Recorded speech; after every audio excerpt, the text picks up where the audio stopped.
All right. You made it. Thanks for waiting. Who's this? Hello. I'm SJ, I'm new. Nice. Welcome. Liz, what's up? So I saw hog's episode 5 review of Ahsoka the other day and he was pretty angry. Spoke to him today. He's cooled down a bit, so we definitely need to wind him up. So let's just pretend we all loved Ahsoka. That's brilliant. He's proper been asking for this. Sweet, I'm in. Count me in too. What about Randy? He really needs to be in on this. I couldn't find him. It's all good, I'll message him after the hogCAST starts. Cool beans. Yeah, let's do this. Did you go back and watch it again? You have to watch it twice. You have to watch it twice. So after we spoke, after we spoke, did you watch it again? No. It is no. You missed it. Self-indulgence. I'll go back and watch it again. It's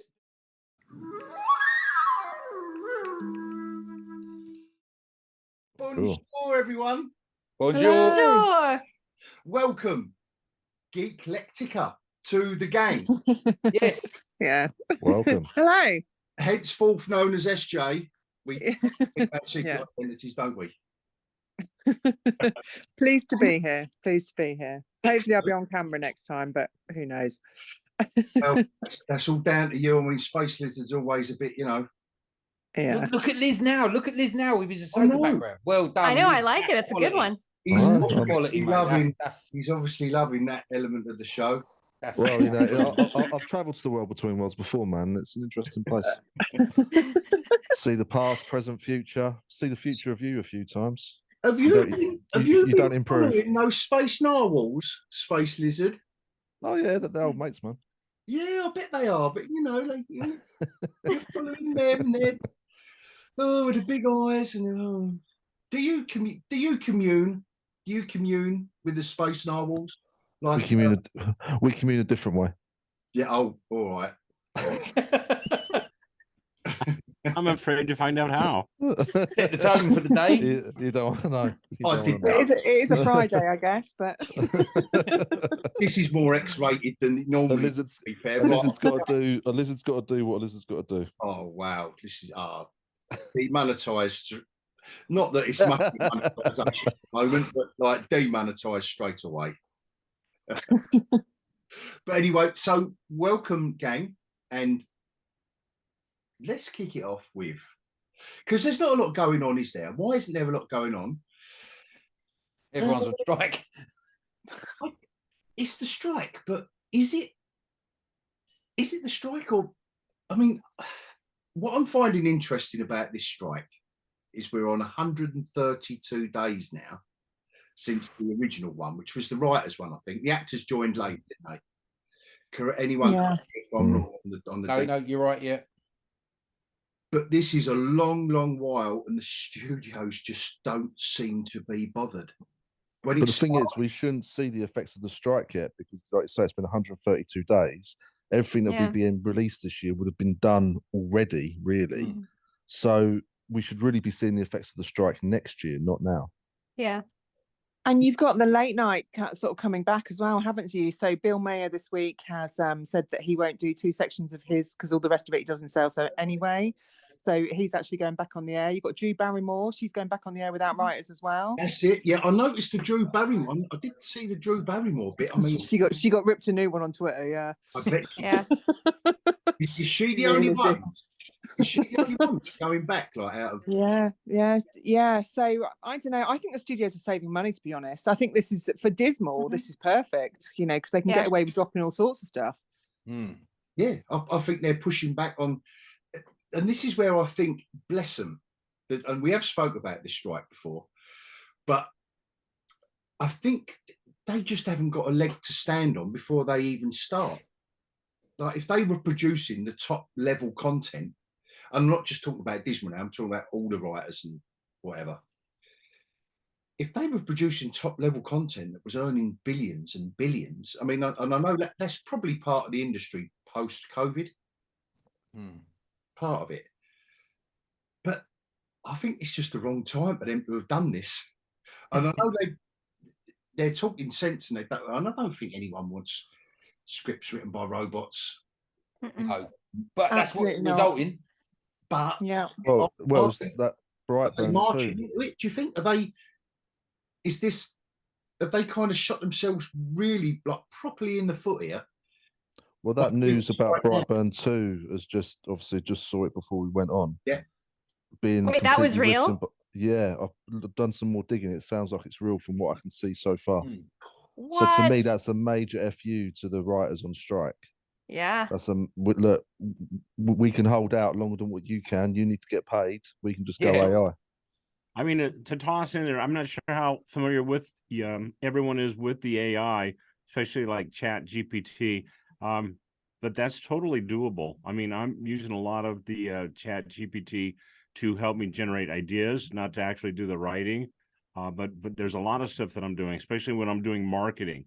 And I'm like, I need marketing ideas for children, because I'm working on children's coloring books right now.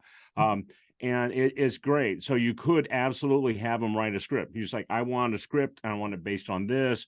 I want it, X amount of points and scenes and a certain length, and it can do that. And all you really need is, you don't necessarily need a creative writer to do that. Or as creative a writer, you need someone who understands enough about writing and who knows how to write those prompts, and it could generate a reasonable script. Not a great script, not a good one, but better than what we're seeing. And I think that's where the studios are at, right? Yeah, that's the problem. I mean, if we can hire a mediocre writer who could clean up the scripts afterwards, and we could hire a guy who really understands prompts, we've just gotten rid of, like, I don't know, a dozen writers that we don't need on our staff, and they can produce stuff that is at least as good as what we're seeing now, and probably a good chance of it being better.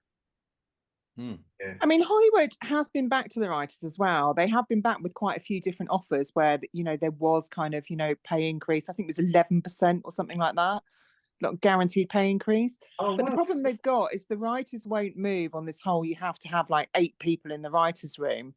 And the other thing that the writers won't move on is the whole thing about residuals. So, obviously being paid for residual work. Now, most of the studios don't, especially on streaming, do not want to release viewing figures, because it's going to absolutely tank their stock when it's shown how few people, especially for Dismal, how few people are actually watching some of this stuff. So it's kind of like a double-edged sword for the writers, because they'd probably find out they'd be getting less money for residuals rather than more in terms of what the viewership is for some of these. Actually, that's a good point. I'd rather want more money up front, especially if I was writing for Dismal at the moment. It'd be, just pay me. Yeah. So, pay me. I want residuals, because you'll want some back. Yeah. Yeah.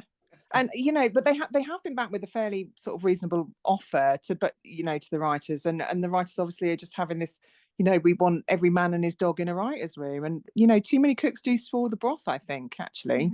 Yeah, I think, I mean, we've had these discussions before where, we've talked about the writer, it was Space Lizard and I that come up with this idea of the writer's table, where all the creatives get round and you, whether it's one producer, a writer, I don't know who might be around there, but you need a few people around the table to create this stuff. And we just don't understand how it comes out the other end, like how no one around the table. Key to the writer's room as well is you're all looking at each other or kicking someone under the table, going, "No, tell him no." But excellence is never formed by committee. No. The key to the writer's room is limit the number of people and have an odd number. So if there's a stalemate, you're not going to get an even score on it. It's going to be an overall vote on it as well. Who was that? That was that Aaron Sorkin, wasn't it? He did a masterclass of writing. Done these wassits that I subscribed to. This is years ago now, and it was the best one. It was the best one, and he spoke so much sense. And part of it was, do have 3 people, never an even number, because not everything that spews forth is going to be, well, like SJ just said about excellence never comes from committee. But a lot of shit is coming out of. But I also think it's the showrunners. I don't think it's just the writers. I think it's the showrunners and their, modern day vision, I guess, for, what's coming out. I think they're just as much to blame as the writers. Yes. So one of the demands that the writers are making is that they have to be allowed to be on set for any writing changes that are made, because they're not. So traditionally, there is a writer on set monitoring everything that is being filmed and making sure that if they change anything, they'll go over the changes. They'll be like, okay, I can't have you say this, but you can say this. Like if an actor wants to change something, but they have not been allowing that recently, which the more I think about it, the more I'm like, sometimes you hear the dumbest shit coming out of these people's mouths in these movies. And I'm going, if there's a writer who wrote a script and then this is what gets on screen, I would just imagine they're in the writing room going, oh my God, what the hell did they do? That is not mine. That is probably something some idiot actor said, I'd rather say this, I think it'll be better. But they're not paying attention to the overall story across the series. Yeah. And you got to have a writer, somebody who knows the whole thing inside and out and is a professional, knows what they're doing, to help these dumbasses that are on set saying like, I can do better than this. So I have to wonder, how stupid are the writers? I'm sure a lot of them are dumb, but I'll bet you that we've seen a lot of trash that is purely from trash because of the showrunners, the directors, the actors saying, I can change this and make it better. Yes. Yeah. And that's a trust issue, isn't it? Like, you jump into bed, you're writing a series for whoever. Doesn't matter who you're writing it for. You've been tasked with, you're part of the team and you've written it. Unless it's something really personal to you, unless you've written a film that you're handing over to a director or whatever, and you're going to work hand in hand with him, and then the casting comes along and you go, oh, like, I never would imagine we'd have got that actor for this role. So you adjust the role, you write it again, kind of go back and you go, oh yes, this actor can bring so much different to the role. And I've done this, not that anything's been made from what I've written specifically, but you do it. As you go through the casting, it happens. But it's that letting go and trusting the director to do it. And you've had these conversations with the director, because I can see from both sides.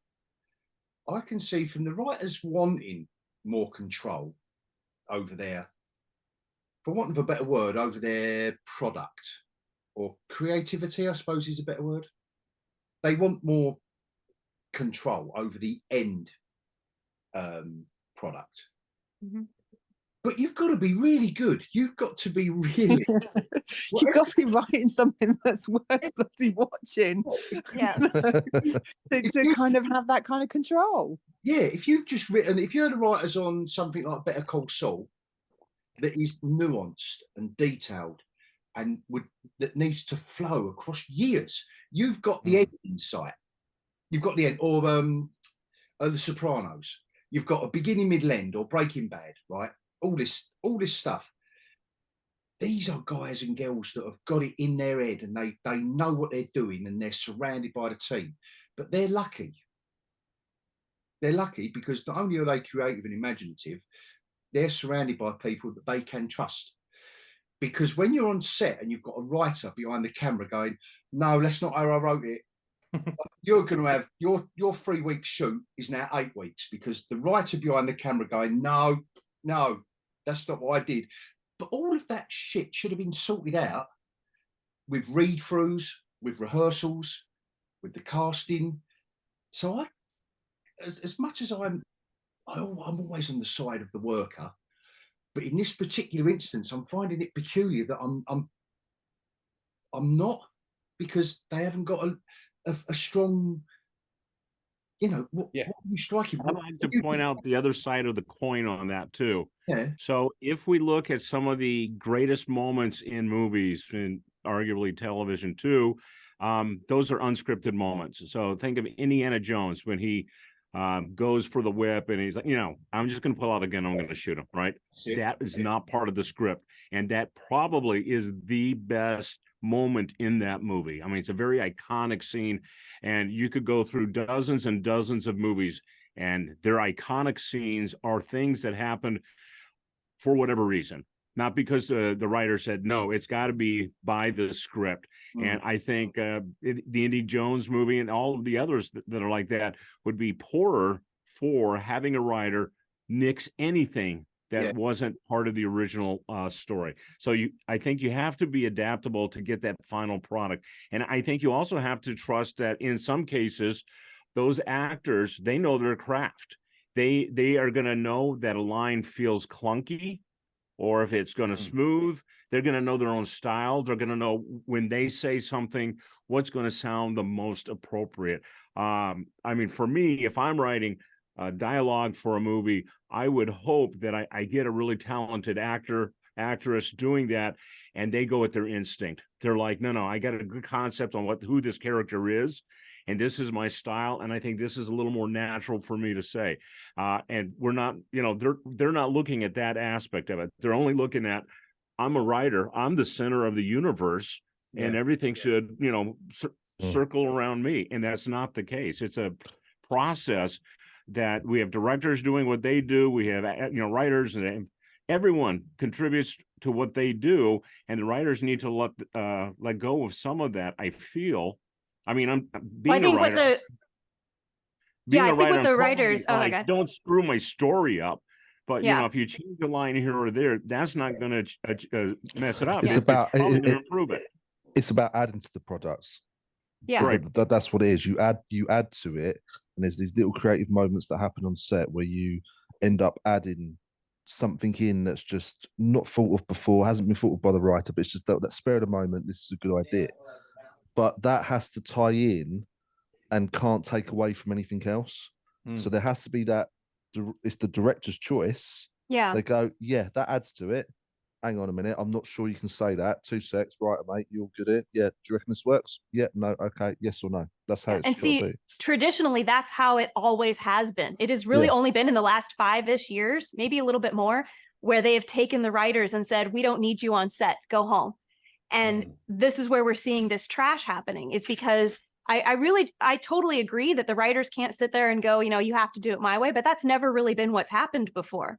It was usually the director is in charge. He says how it goes. I've been on enough sets as a screen or a script supervisor where your job is to make sure that they're filming everything that's necessary for the story. So I'm reviewing the Wheel of Time, and I found out I liked the scene when I saw it. There's a scene where the stoic warrior guy is mourning the loss of his fellow stoic warrior friend, right? And it's like this, he like falls apart in front of a whole bunch of people, like screaming out and stuff. And it was a tradition in Korean culture, because the actor's Korean, that you have one mourner who represents all the other mourners and does this. And he's like, I really want to do this. And the showrunner was like, great, do that. And I was like, I liked this. I thought it was nice to see the stoic guy do this. But having read the book, I find out there's a scene coming up for this character where he's supposed to be deadpan and hold everything down, stiff upper lip forever. And then he gets shook so badly by something that happens that he loses it. And they call it the cracking of the shell or whatever. And like, now that scene has been diminished because we have seen him lose it earlier. And that would have been something that the screen supervisor or a scriptwriter, somebody should have stepped up and said, you can't have him do this, because it's going to screw up a poignant moment coming up for that character later. Even though I liked it in the moment, now I'm going to get to this other thing. I'm going to be like, it's not going to have the same impact. And I found out that the lore expert that they got for this show, apparently the showrunner completely ignored everything that this woman knew about the stuff, like actually made fun of it. Like I would send her like scripts with totally wacky changes, and she would just be losing her mind. And I'd be like, haha, screw you. Like it was a game to him. So this is, you have to, it is a balance, but the thing is, on set, director is God. So everybody listens to what the director says. This is how it has always been traditionally. I think that taking the screenwriters off of the set wasn't about taking another cook out of the kitchen. It was about somebody who is in charge of the writing over the whole thing and knows what's coming up and what will screw up certain things. So ad-libbing is fine. Like obviously Indiana Jones example, that was great. but it totally fit his character too, you know? Yeah. And there was no reason for the fight except more action. So it made perfect sense. I guarantee that there was a screenwriter on that set too, because Steven Spielberg is very nitpicky about scripts. And I'll bet you that they were like, this works, because it was gold. It was a gold moment. It was perfect. The other thing as well is that, as we found out about the Marvel movies, the directors aren't really directing; it's the producers now up top, because they've got such a crazy schedule. So maybe that's why it's happened, because the schedule's gone. They've got to increase more content. They're just thinking, oh, this is going to be an issue. The producers are going to take over. So you've got the directors not having full control. You've got the writers not having their say and being basically kicked off the set. And it's been it's in the committee of producers that aren't creative people; they're business people. Yeah. So, but then now they've got this ego where they've gone, I've got some really good ideas. I'm a director now. Yeah, and they're not, They're in that position. So now they should know how to organise. They should know how to produce. They don't know how to be creative. It's two different things. And where they're making these films now by numbers, it's literally painted such, and particularly like we spoke about, I think in the last hogCAST about superhero fatigue. That particular genre of film now is such a paint by numbers. I can just imagine these studio execs saying, let them stay on strike, because we've already kind of been doing it by numbers anyway. We don't want too much emotion involved and passion and enthusiasm. We just need that. Add that to that, and we make that. The only trouble being is this fast food movies. Disconnect, yes, a nice. That encapsulates it all. Fast food movies, but they're not earning any fucking money. They're losing left, right, and centre. I don't get. So they think they've got a formula. I wouldn't mind if they thought they had a formula for success. So they're making these films by the numbers, and they're earning. Because Barbie and Oppenheimer, which are we have to use them as the modern, up-to-date examples, right? They certainly aren't two paint-by-number movies. I haven't seen one, but they certainly are not. Was that Oppenheimer that you haven't seen? Good guess. That was a good guess. The other one I've seen several thousand times already. I could just see you wearing pink, Geeky. I can just see you wearing pink. Anyway, we don't go there. Isn't that your cosplay for next weekend? It's yeah, you're going as Barbie, yeah. See it. Everyone wants. And I'll tell you, I never knew it'd be that difficult to find pink leather. It'd be everywhere. Now that film's a hit. It's sold out. That's the thing. Well, you wait until you see my chaps.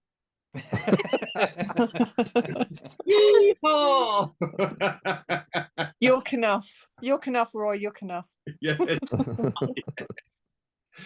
Oh, so anyway, but that I just thought it's interesting how this is going to spin out. Has anyone got any predictions about this strike and how it might finish off, or how it might succeed? Because I'm all for the workers' rights. I mean, people that in the UK, you know, nurses, you need to focus on one thing.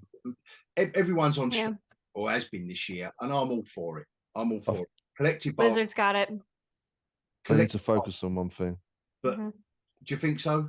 Yeah, one thing. I mean, you could even go, look, we want to be back on set, and we want you to put processes in for AI. Just those two things, instead of everything at once. You're not going to get everything. And they're not really even asking for that. And that's the other thing, that it's money. It's it's cash. Money. It's cash. That's what they're asking for, is cash. Yeah. I think though that also these are people, I mean, I'm just thinking about the Hollywood population. Okay.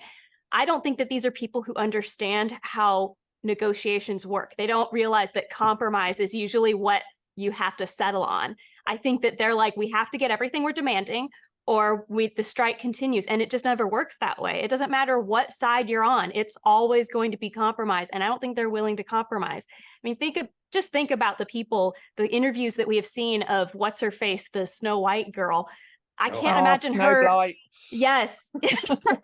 I can't imagine these people thinking that they will compromise for anything, which to me just says that they're not really as desperate as they appear. Yeah. Or as they're trying to make people believe. I just don't think the studios are going to care. I really don't. I think they're going to carry on pretty much as they are. Why would they care? You keep striking. We'll use AI.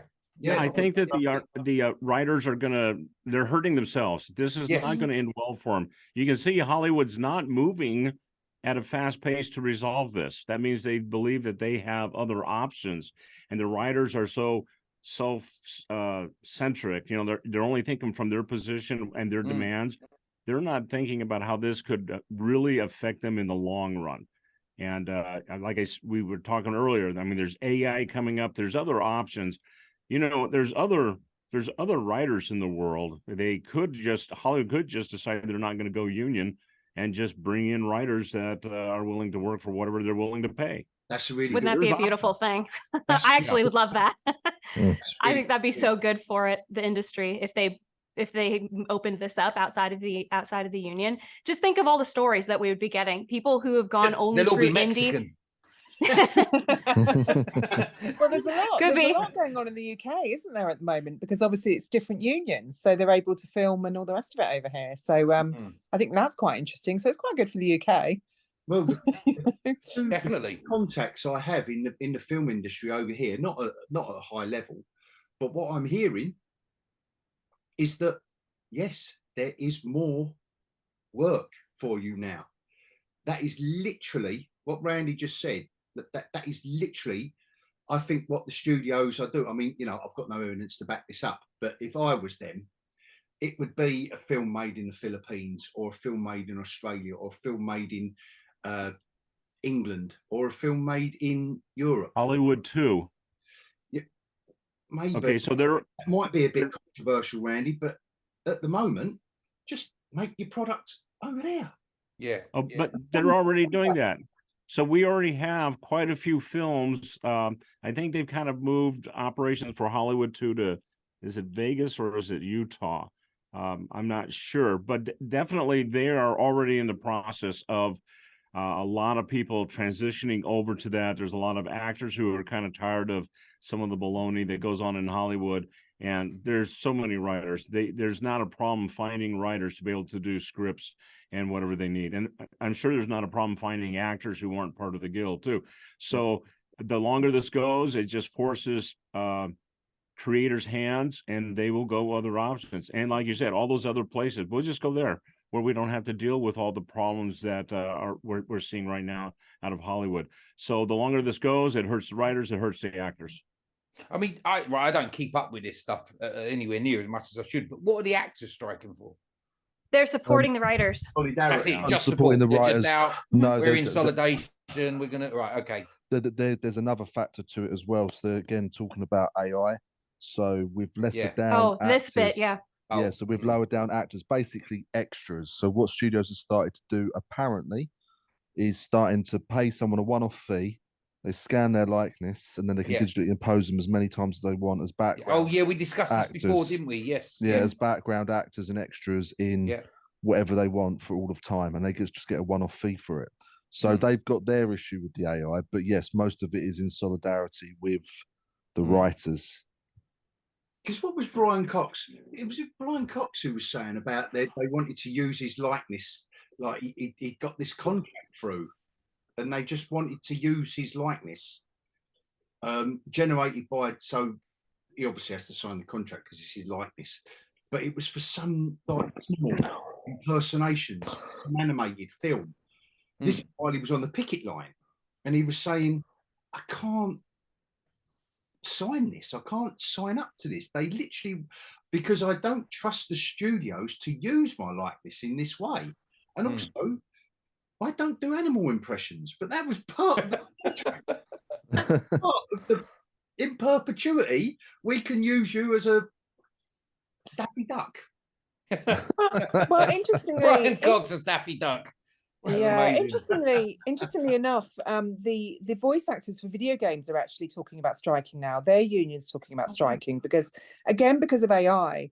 And what it is obviously a lot of this stuff is done with mocap now, so they are actually physically acting and also voice acting at the same time. So there's some terms and conditions and things like that where actually, yeah, screaming for 3 hours is probably not very good on a voice actor's voice, etc., etc. So there's actually, I kind of agree with the bloody video game voice actors more than I do any of the Hollywood stuff. But again, for their AI piece, because obviously, they're doing all this kind of stuff in mocap. So if they have to get lines re-recorded and things like that, they're now sort of saying, well, we'll get AI to do that. We'll get AI, so it just sounds like you. So it's AI is going everywhere. It really, really is in every kind of facet. If we let it. Yeah. And is there, so this is an interesting question. So how much do you think moving forward is gonna rest on us as the consumer? So we say, no, I don't want a film written by AI with a load of mocap actors and just made by machines. I want to see. That's never worked. That's never worked because people will consume as long as it's good. If it's shit, they'll not consume. But if it's good, they'll take it. Like, I mean, I gotta admit, I have an AI voice generator. I can make my voice sound like Patrick Stewart. I love it. I'm going to use it. Absolutely. I don't know why. Using it now. No, this computer can't handle it. I've got my cheapo laptop here. But so traditionally, people will go for whatever is cheapest and easiest to get a hold of. Like, think about the stuff we buy on Amazon. It's all coming over from China. We don't care that it's probably being very immorally produced and that it's coming from a corrupt government. We just want the cheapest thing that we can possibly get our hands on. So we're willing to do that. And, everybody, you can have this, like, everybody buy from brick and mortar, buy local. And it may feel like, okay, I've got a bunch of people who are going to do this, but eventually they just go back to the usual. And most people, especially in a depression, we are approaching this recession, depression, whatever. Our pockets are not very deep. I'm the first person to, like, I don't want to buy from China. I want to buy something local, but I'll tell you what, it's hard to resist the cheaper, it's half price. What are you going to do? Well, arguably you could say as well is that the superhero genre is dying, and we could talk about what would replace it. Arguably, you could say potentially the AI genre. Anything that's AI, just throw it into one little genre and see what happens. And again, it will burn out like any other genre. It'll be a phase. Maybe. It'll be a fad. Yeah, but it's not to be that way, is it? But when you can have AI mimic a writer, though, it's so many possibilities. I don't feel like it can be burned out that quickly. It'll be a tough ride. You're going to try and like me a horror movie based on a Stephen King novel that Stephen King has. Yeah, and it could do that. Yeah. But it would probably need to be cleaned up by an actual writer, right? I mean, it would come out and it would be clunky. And if you had a talented writer, then that could be the case. So, but I want to point something else out. I mean, I agree with Amber. This isn't going to go away. And let's think about technology. Since when did new technology ever go away because someone said, let's resist it? We don't want this in our life, okay? Yes. It will make it difficult for the writers. It will make it difficult for whatever. That doesn't work. Our world operates on, we get new technology, we move forward with it. So the onus here is on writers, actors, all of it to adapt. This AI, they are tools, and I think they're great tools. I'm using them a lot right now. Last 6 months, I've been really focused on learning more and more. And now there are things that I can do. I can do projects all by myself because I don't need to hire an artist, and I don't need to hire someone to do music for me. There's just so much. And I think it's in a way, it's good. It opens up the possibility for anyone who's creatively talented to be able to put things together and not be as constrained by budget. I don't have to have $20,000 to do a short feature, right? If I have the knowledge and the right technology, I can do that myself. and it's not going to go away. That's just the way. I mean, I think and embrace the fact that we allow more people to have access to the public, and then the public can decide what they like and what they don't like. Yeah. Wise words, Randy. Wise words. Randy the Wise. Randy the Wise. No, that was Randy's wise words. I've got to write this down, otherwise. No, you're spot on with that, Randy. To be fair. Yeah. So from quite a depressing, it's quite depressing thinking that, there's more technology kind of invading our mind space, to something else equally as depressing invading my mind space, which is Ahsoka. Depressing. What? What's wrong with you? What? Depressing. It's not depressing. How's that depressing? How's it depressing? Oh, come on. The lightsaber fight was really good. That was cool. Yeah. Randy, Yeah, have you seen it? Go on. You lot kick it off. Have you seen it, Randy? I watched episode 1 and I watched episode 5. I haven't seen anything in between because I knew we were going to talk about episode 5 today. Right, okay, sorry. Good boy. How did that work out for you exactly? Episode 5 and I don't know that I felt that I'm really missing story You're for not. number 5. You're not missing anything. And I'm not not trying to slam it. I enjoyed episode 1. It was slow, but yeah, I'm old. I'm okay with slow stuff, right? I'm come from an era where a lot of our stories developed slowly and we just had to be patient with it. So with 5, yeah, I've got some problems with it, but it's not because I missed episodes 2, 3, and 4. No. I did like the scenes in the world between the worlds and the lightsaber fight. I thought that was very entertaining. Yeah. So, based on solely on this episode, would I watch another one? Probably not. Because I did have some.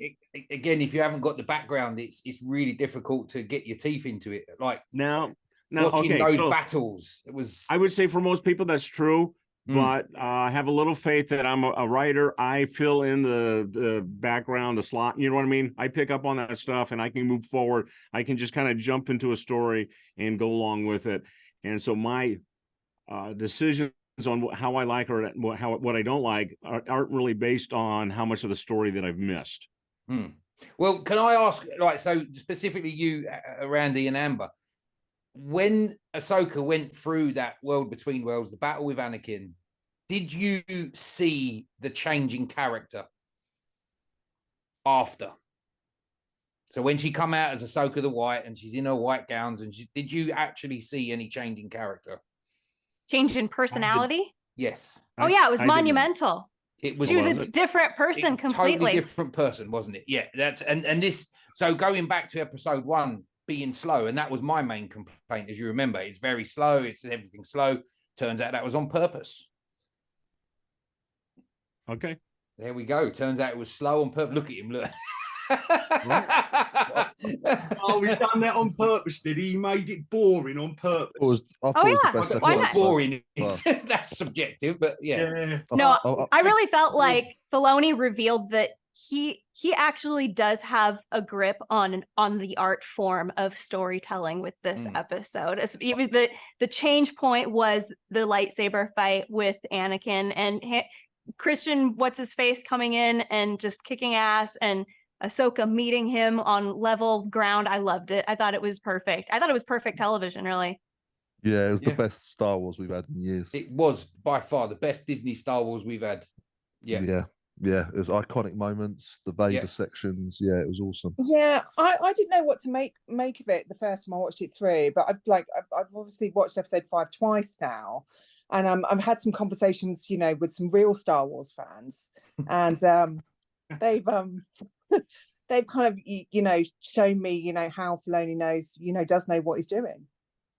Yeah, and it's a massive turning point for Star Wars. My point. It's a massive turning point for Star Wars, man. It is for the positive. You can't keep talking to super fans to tell you what's going on. Yes, you can. It's the most frightening thing. Yeah, but we're not talking about super fans right now. It's generally gone down a hit. You imagine sitting around that creative table again, and someone says, "Let's use lightsabers, Death Stars, Darth So Vader. So you telling me you didn't like it? Right. You're telling me you didn't like this episode? No, it's Do it, Randy. I will. It's too self-indulgent. Nah, man, that's the best Star Wars we've had in years. I would not go back to this series ever again. I'm enjoying it on a level, but I just expect more. For me, it's the turning point. More. You've got a program. This is a positive change moving forwards. I'm so excited. By how much? That much? Thank you. No, Thank no. you, Liz.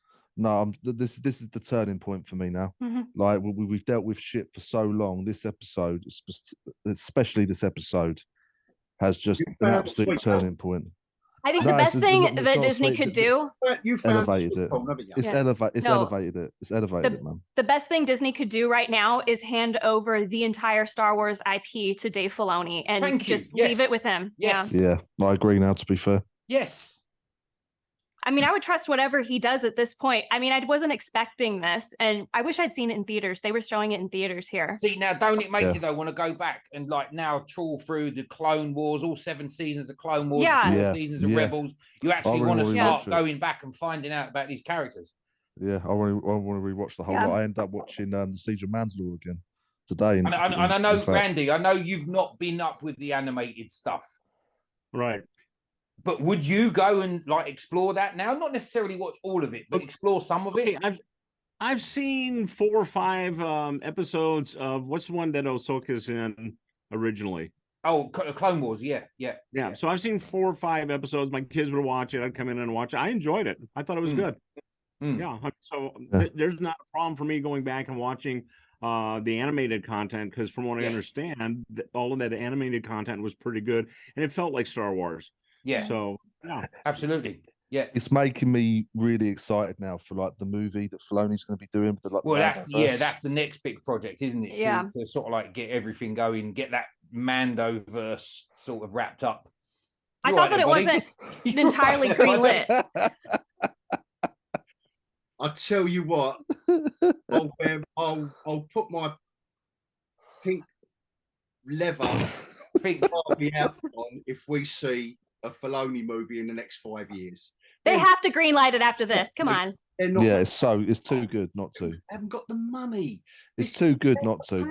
This has boosted it. Disney Star Wars is back with a vengeance to a new level. This is big Star Wars.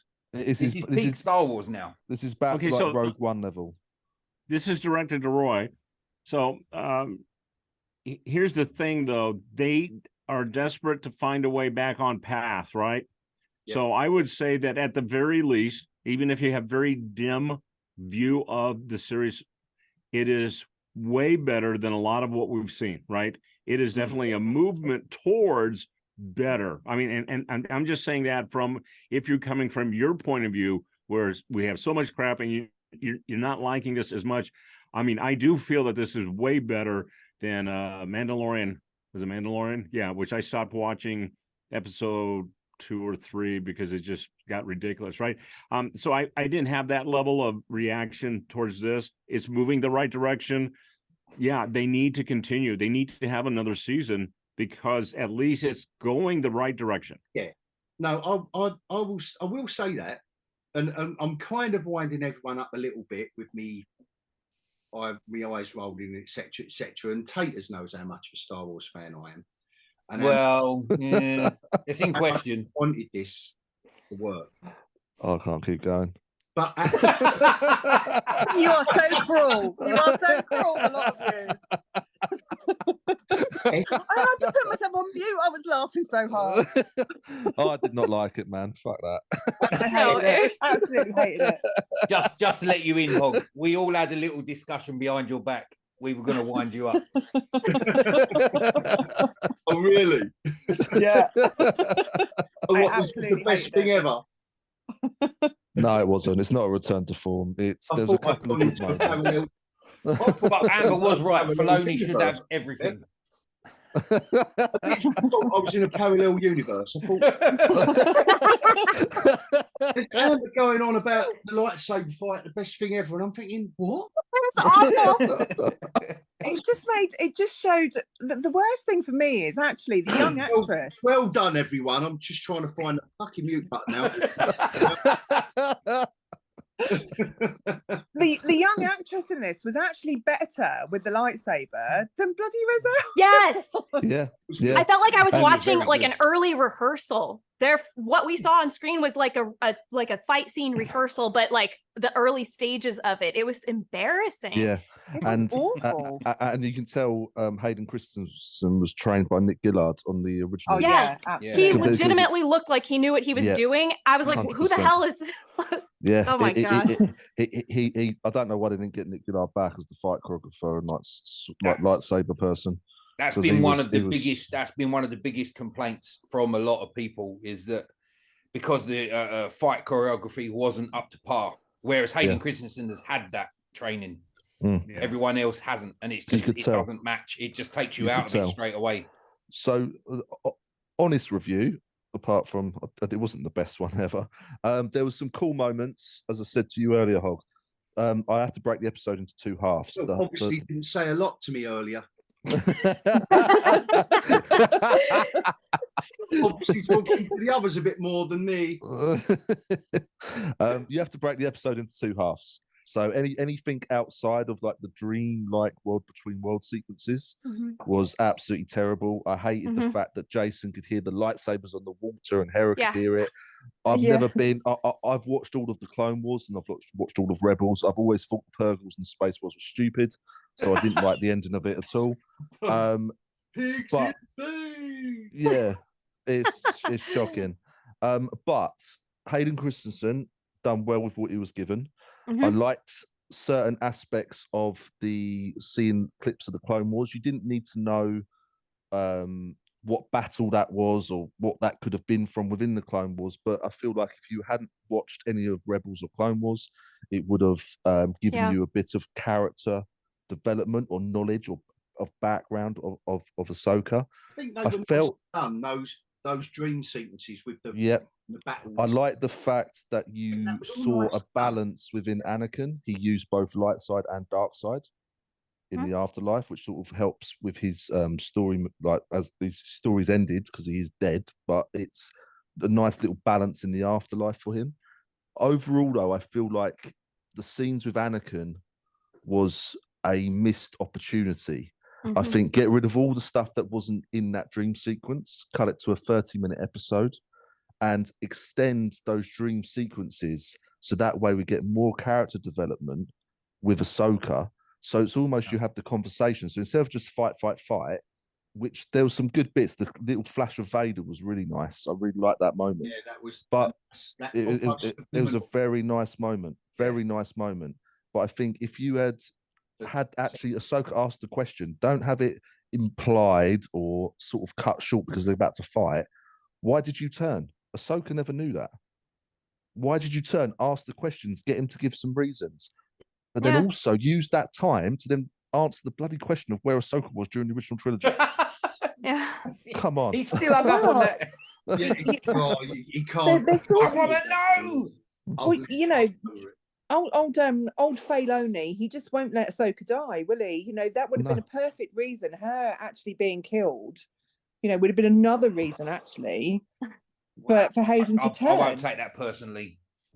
Yeah, well, that does hurt a bit. I think Sabine, after at the end of episode 1, dying would have been. Yeah, and this is the problem with and I said this to Tayters earlier in the week. The problem with having Jedi at this. Yeah, I've been talking to Tayters as well. We've only known each other like Christ knows how many years now. Yeah, exactly. I've known him like 12 plus years, man. Cool. If you want to be on hogCAST 24, mate, I'll tell you what. OT, man. OT, man. We just get the AI, Liz. Yeah. Replaced by AI. The old flame we used to have, Liz. Come on. Oh, we got the flame still. We got the flame. It's all good. Don't worry, man. Don't worry, darling. Don't worry, darling. The fire. With Jedi surviving, and it diminishes the prequel trilogy with the Order 66. Oh yeah, that's just. It Well, also yeah, like how many of them did get out? You know, exactly. All of them. Exactly. They all But got now, out. now All it's of them. logical. One of them. Run through with lightsabers. Now it's And they logical all that survived. now it's logical that you would have a handful that survived, maybe 5 or 6 maximum that survived. But that's what you got the Inquisitors for. The rest were hunted down and killed. So it then diminishes by having Ahsoka alive in this time period post Return of the Jedi. It also diminishes Luke Skywalker's importance. Yes, because he was the meant last. to be. It was literally meant to be Luke Skywalker, Obi-Wan Kenobi, and Yoda. That was it. Yeah, yeah, they were the last ones. Luke was the last hope. So again, you just open up all this can of worms and these Well, not the questions last, of. I'll tell you But what, The last hope that we're aware of. That's what it should be sister. called. His sister. Yeah. How many Jedi were on the toilet when it was all kicking off? And they That's it. Just lock the door and got their feet up. They got their feet up, and they was just looking under the.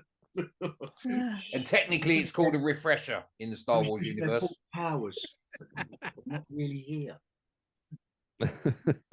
But yeah, I honestly think that this show would have worked better as a direct. If they're going to do it, just set it a couple of years before New Hope in the timeline.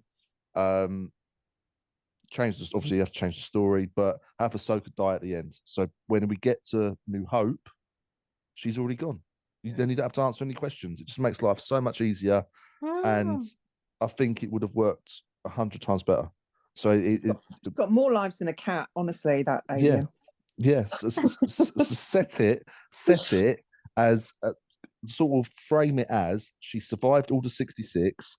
She's on the run. She's being hunted down, and almost do like a Rogue One sort of style where she's got to get something to help the rebellion. Vader hunts her down and kills her. Well, she has died once. I mean, come on, give her a break. And that's ridiculous as well. Come on. No, it's not. It is. I just love the fact that she was underwater for about 12 hours, and obviously, that that's not how that works. Can breathe underwater. She was in the world between worlds. She wasn't underwater. So when old Ray Stevenson kicked her, she was transported somewhere or teleported. Yes. Yes. Wait, for real? That's like what they say. Like that. Oh, she was her body had vanished. She was physically pulled out of that reality into the world between worlds. So again, sorry, we have to go back to Rebels. So Rebels season 4. Shut up. Rebels season 4. You have the scene at the end of Rebels season 2, which I was telling you about. It's the double Twilight of the Apprentice. It's called, where she's fighting Vader. From Ezra's point of view, she got killed in that temple. So in season 4, he's in the world between worlds, and he pulls her out of that temple to save her. Yeah.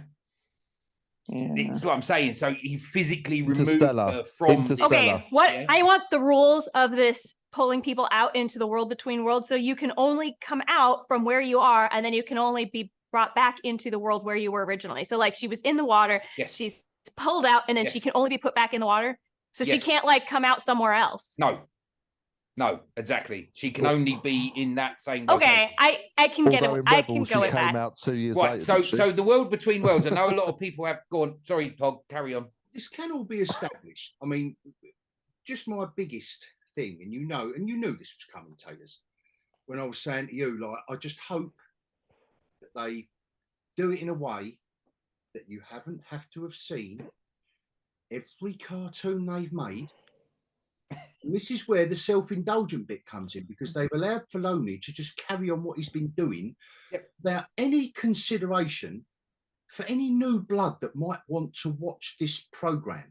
No, from that I agree with you. I'm not behind Ahsoka at all, not one bit.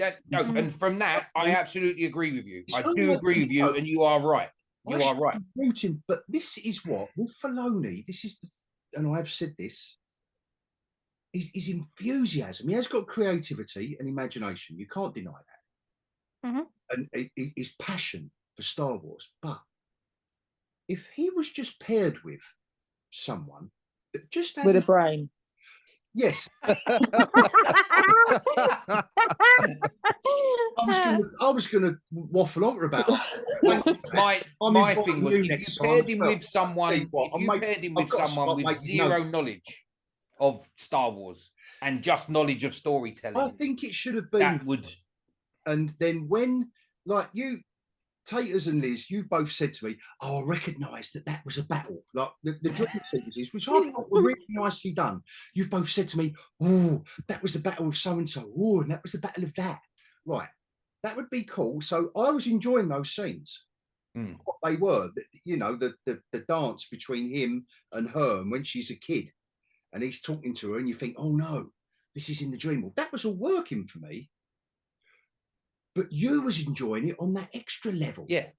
Right. Now, I don't mind that as long as I can follow the story or a new fan. And those two scenes should be lessons for how the whole show should have been. Yeah, but the trouble is with this, and I knew it was where it was going to go, which is a shame because I think at best, the shame of this is, at best, all Ahsoka is going to do is bring back the hardcore Star Wars fans that have already bailed out.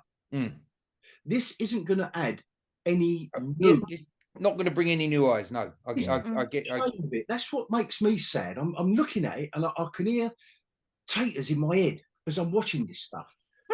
You know you're loving it and enjoying it, and that's a good thing. And for, like you said, Tayters, you so succinctly summed it up where you said Filoni is a super fan creating for super fans. That's good enough in my eyes. Yeah, that is. And as someone that has watched everything, not to expand and as someone that's watched everything, for me, it's still not good enough. It's not good enough. The storytelling is so bad. Yeah. Like I said before, the first episode in particular and the second episode was stupid decisions happen in order to get you to the next scene because they need that to happen. So instead of thinking of a creative way of doing that, they just come up with the most stupid, ridiculous idea, like the commander on the ship in the opening scene letting the Jedi on. Oh, I'm going to call their bluff. Well, you know they're not Jedi. What the hell are you doing? You twat. Like, it's stupid. So yeah, let's call their bluff and let them on board. Yeah. So they didn't think of that, did they? So I do really think it's a mistake. For me, the first episode should have set up Ahsoka better. We should have been introduced to her as a character as if she's brand new. Yes. So if you've got more stuff there, so if you've got more knowledge of her already, you're being reintroduced to her. If you've got no knowledge, you're being introduced to her. That opening crawl should have specified specifically this is Anakin's apprentice, who then became Darth Vader, etc. So yes, young actress with Anakin. Beginning. Yeah. There you go. So it's almost like a nightmare scene or something like that at the beginning. Cool. Yeah. Let's go straight into it. No stupid decisions. Sabine gets killed at the end of the first episode to get you hooked, and then you go, and then you go God, straight she's in. coming back, isn't she?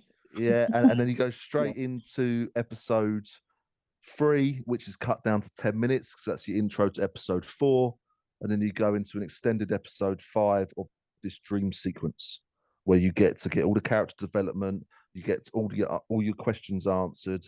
And we see the character change after finishing her training with Anakin.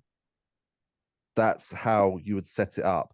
That would mean that these 5 episodes that we've got are actually 3 episodes, and we've still got the rest of the season. Because at the moment, we've got no Thrawn yet, and he's supposed to be the big bad of the season. We've got 3 episodes left. What the hell's going on? And I'll tell you what the hell is going on. And it's an irresistible urge to compare it to One Piece, right? Resistible urge, because forgetting the manga and its origins and where it all come from, they've got some ideas. Pirates, what can we do with that? Oh my God, anything you want. They go mad. But the difference with One Piece and this is obviously One Piece is a whole new universe. There's no and it's a whole new universe, Tayters, right? But this is still Star Wars.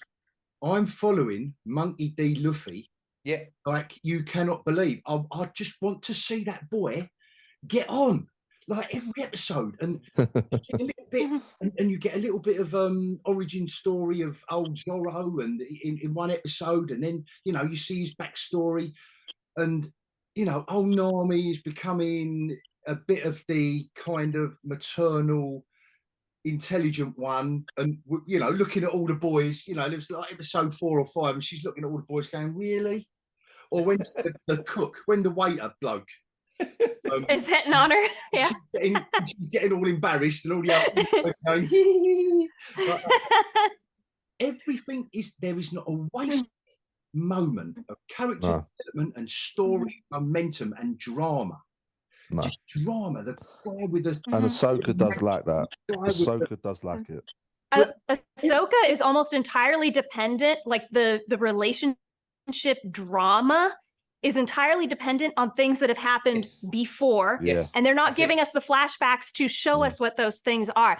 Like I don't know anything about Ahsoka going into this except that she's much loved and supposedly charismatic. And I'm going, this lady has no charisma. I don't know why people like her. I don't know why people like this purple-haired girl. She was an obnoxious person in the beginning of this. So if I'm supposed to understand how she got to that, I'm not seeing it. And their relationship, all the drama related to it happened beforehand. So I don't see any emotional weight in the two of them meeting again. I'm like, who? Okay, no, some teacher and their student. What I mean. That's what I mean when I'm saying One Piece is all new.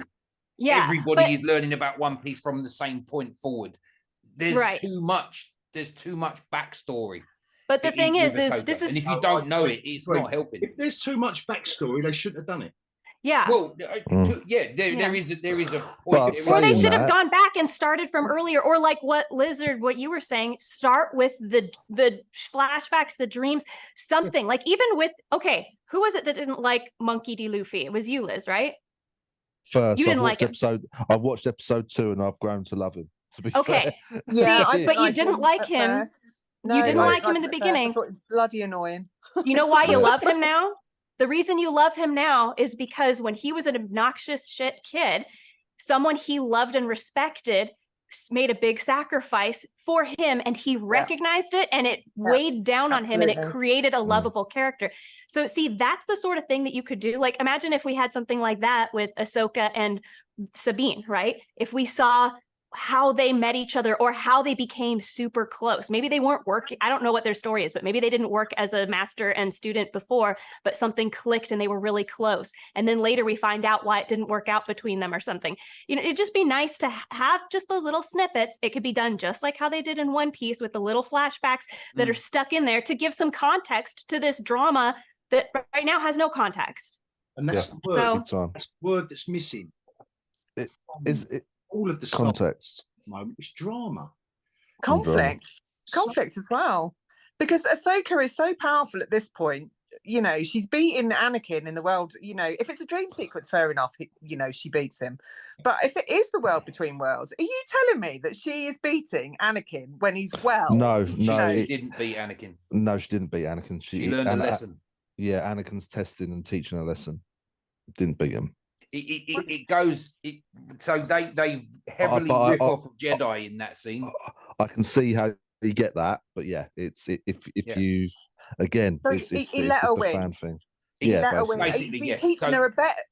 been teaching her a better lesson, to be quite frank, and it would have been more dramatic and conflict if he'd have beaten her ass.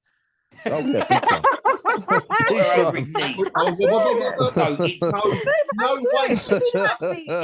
he'd have actually beaten her and sort of said you still have a lot to learn, I would have had much more, respect for her character at seeing her fail moving forward than I would with she's disarming bloody Anakin. This is just to do with her trial. This is Ahsoka's trial. A white man is gonna defeat a female orange lady. Alien. What? He's white. He's male. My God, it's not going to happen. I'm sorry, SJ.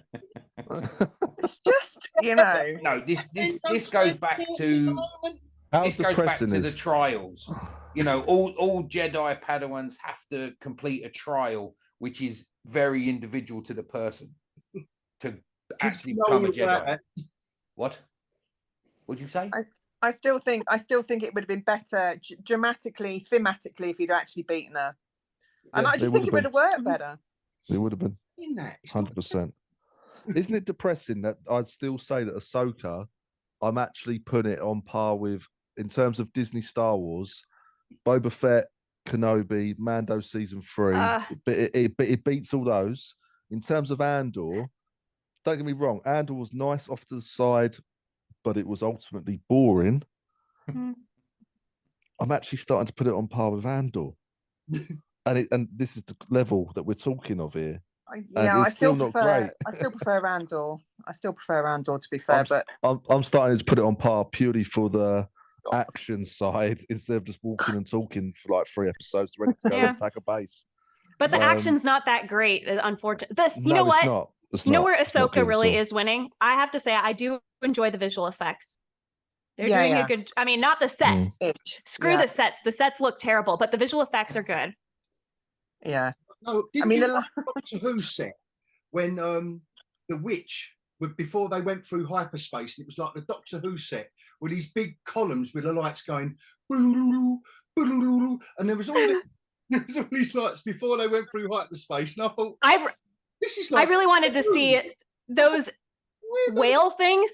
Okay, why was there a line of lights with the whales? I didn't understand that. That's how they travel through hyperspace. No. I'm not talking about their asses light up and they shoot through hyperspace. Like that's what it should have been.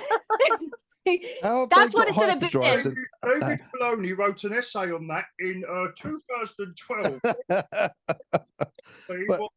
How have the space whales got hyperdrive? I can get behind hyperspace traveling whales. But no. I can get behind creatures that can travel at that speed. I can, yeah. But it looked electronic. We should have seen something. It looked like the same engines that you would have on a ship. It should have been something totally unique that we've never seen before. It would have blown away. It would have been like, this is a cool new concept, and it has a visual thing to show us that it's different from normal hyperspace travel. Maybe a slow acceleration. Oh no! Don't stop. I don't know. Please, Amber. No. I know what you mean. But how cool would it have been to like slowly going by galaxies, and then you go so fast that they all become lines? I don't know, but because in Star Wars they go from 0 to light speed in a flash. It would have been interesting to see something just different, right? I don't know. But okay, sorry, we're gonna go deep. The hyperspace travel that you get in Star Wars is based on the hyperspace travel of the narwhals, as he calls them. That is the whole technology was built from these creatures. They saw the creatures do this. They built the technology based on that. Hence why everything looks the same. Bullshit. Yeah. Can we just put Hera up for a Mother of the Year award as well? Yes. Oh yeah. Oh, great. Awesome parenting. I love the way she looked around when stay there. And then she looked around one more time, saw exactly what she saw the first time, and goes, "Oh, it's okay, just stay with Chopper." Yeah, because Chopper's going to do a lot. But there again, it is merch, isn't it? You've got to put your product next to who the product's aimed at. In a scene. Stay on the dark planet where the Sith have just been. Just keep Chopper. Just keep Chopper. Just no. And the fact that she could hear the lightsabers as well. She's force sensitive again. I'm guessing so. Force sensitive. I mean, a bit more pleasing on the eye each episode. I don't know about you, Liz. What do you think? I mean, she's a bit your type, isn't she? I've had too many green people. It's fine. Well, after She-Hulk and Fiona from Shrek, I thought she might. I think she's. I cannot cute. stand her costume. I can't stand the outfit she's wearing. She looks like she's ready to go do pod racing, and I'm like, you're in a spaceship. Yeah. Why? Yeah. It makes that. I mean, I get it. Like Han Solo wore almost the same outfit in all 3 movies, but at least they were a little different. But I'm just going. Her outfit makes no sense for her job. At what point is she on a speeder? At what point is she doing pod racing? Like the goggles, the headphones, like how can she hear anything? I don't know. It just I don't know. I'm finding her a bit more attractive each week, to be fair. Do you remember when you had to go at Liz about his helmet not actually connecting to anything? I Like, did, yeah. But he has since fixed it. Hey, I'm very sensitive about my neck. I didn't like that. I had to sort that out. I knew we'd have to do one day. Willy-nilly. Yeah, I think the problem for me is, I mean, this is for fans of Rebels and Clone Wars. It's not designed for anyone else, and I don't know anyone that is a really big hardcore Star Wars fan that is actually enjoying this series. Seriously, but you're a big hardcore fan. Yeah, Taters, you don't count. That's okay. Sorry. Anyone who classes them as a hardcore fan but didn't watch Rebels and Clone Wars, you know, they really don't like it. And there's a few people as well that I've seen that you know did do Rebels and Clone Wars and still don't like this. Oh no, you're going to get opinions. You're going to get different opinions. People are going to see different things. And no one's watching it. That's the problem. No one's actually watching it. You know. Well, like we said, there's a lot of people that are just fed up with everything that's happened, so they've already left. They've already gone. But does anyone know if this is what this is doing viewer-wise? I think they only published the figures from episode 1, didn't they? It was worse than what was the one that had Nick Fury in that I didn't even bother watching? Invasion. Secret Invasion. Yeah, it was worse. It's got worse viewership figures than that. Wow, that's a surprise. Really bad, really poor. And the thing is sorry, that was great. Is anyone going to have stuck around for the 3 episodes it took for anything to actually happen? Really, apart from find map, go here. That's what they do in Star Wars nowadays. They look for they're always looking for something, whether it's a map, a person, a planet. It's like finders keepers, but it's Luke Skywalker. But you can do this in an interesting way with good character interaction, like what you were saying, Hog. Compare it to One Piece. The first 2 episodes of One Piece, that was a ton of story, and they were looking for a map, right? They were accumulating a crew. I mean, they're doing the same things, but they're doing it well. And Star Wars is it's like they don't know what they're doing. They've lost touch with what is working. Yes, with a story, with an intention, and not on a character that works. So you can just if Ahsoka or even Sabine Wren, and do you know what? Like I said in one of my reviews, it's like a kaleidoscope. Every now and again, it's like a broken watch. It's right twice a day, isn't it? Mm. Yeah. Think about it. So Star Wars gets it right twice every episode, and there was an episode where the relationship with Sabine and Ahsoka, I thought, oh come on, that's like, yeah, this is where you're going. You can just see a glimpse of it, and then they don't do it. And then it's always the format. It's the format. Because, and I still say it, if they just had an adult with Filoni to just drama, just wring the story out of him. Like I said, she needs a little chat with one of my other characters from episode 12, series 3. No. So what you're saying, I mean, I agree with what you're saying. The problem you've got is you've got Jon Favreau, who is a super fan. You've got Dave Filoni, who is a super fan. There's no control. And that's what it is. You need someone that has no clue. Kay with her bits that she has to get in there. You got KK with her shit that she's got to get in there as well.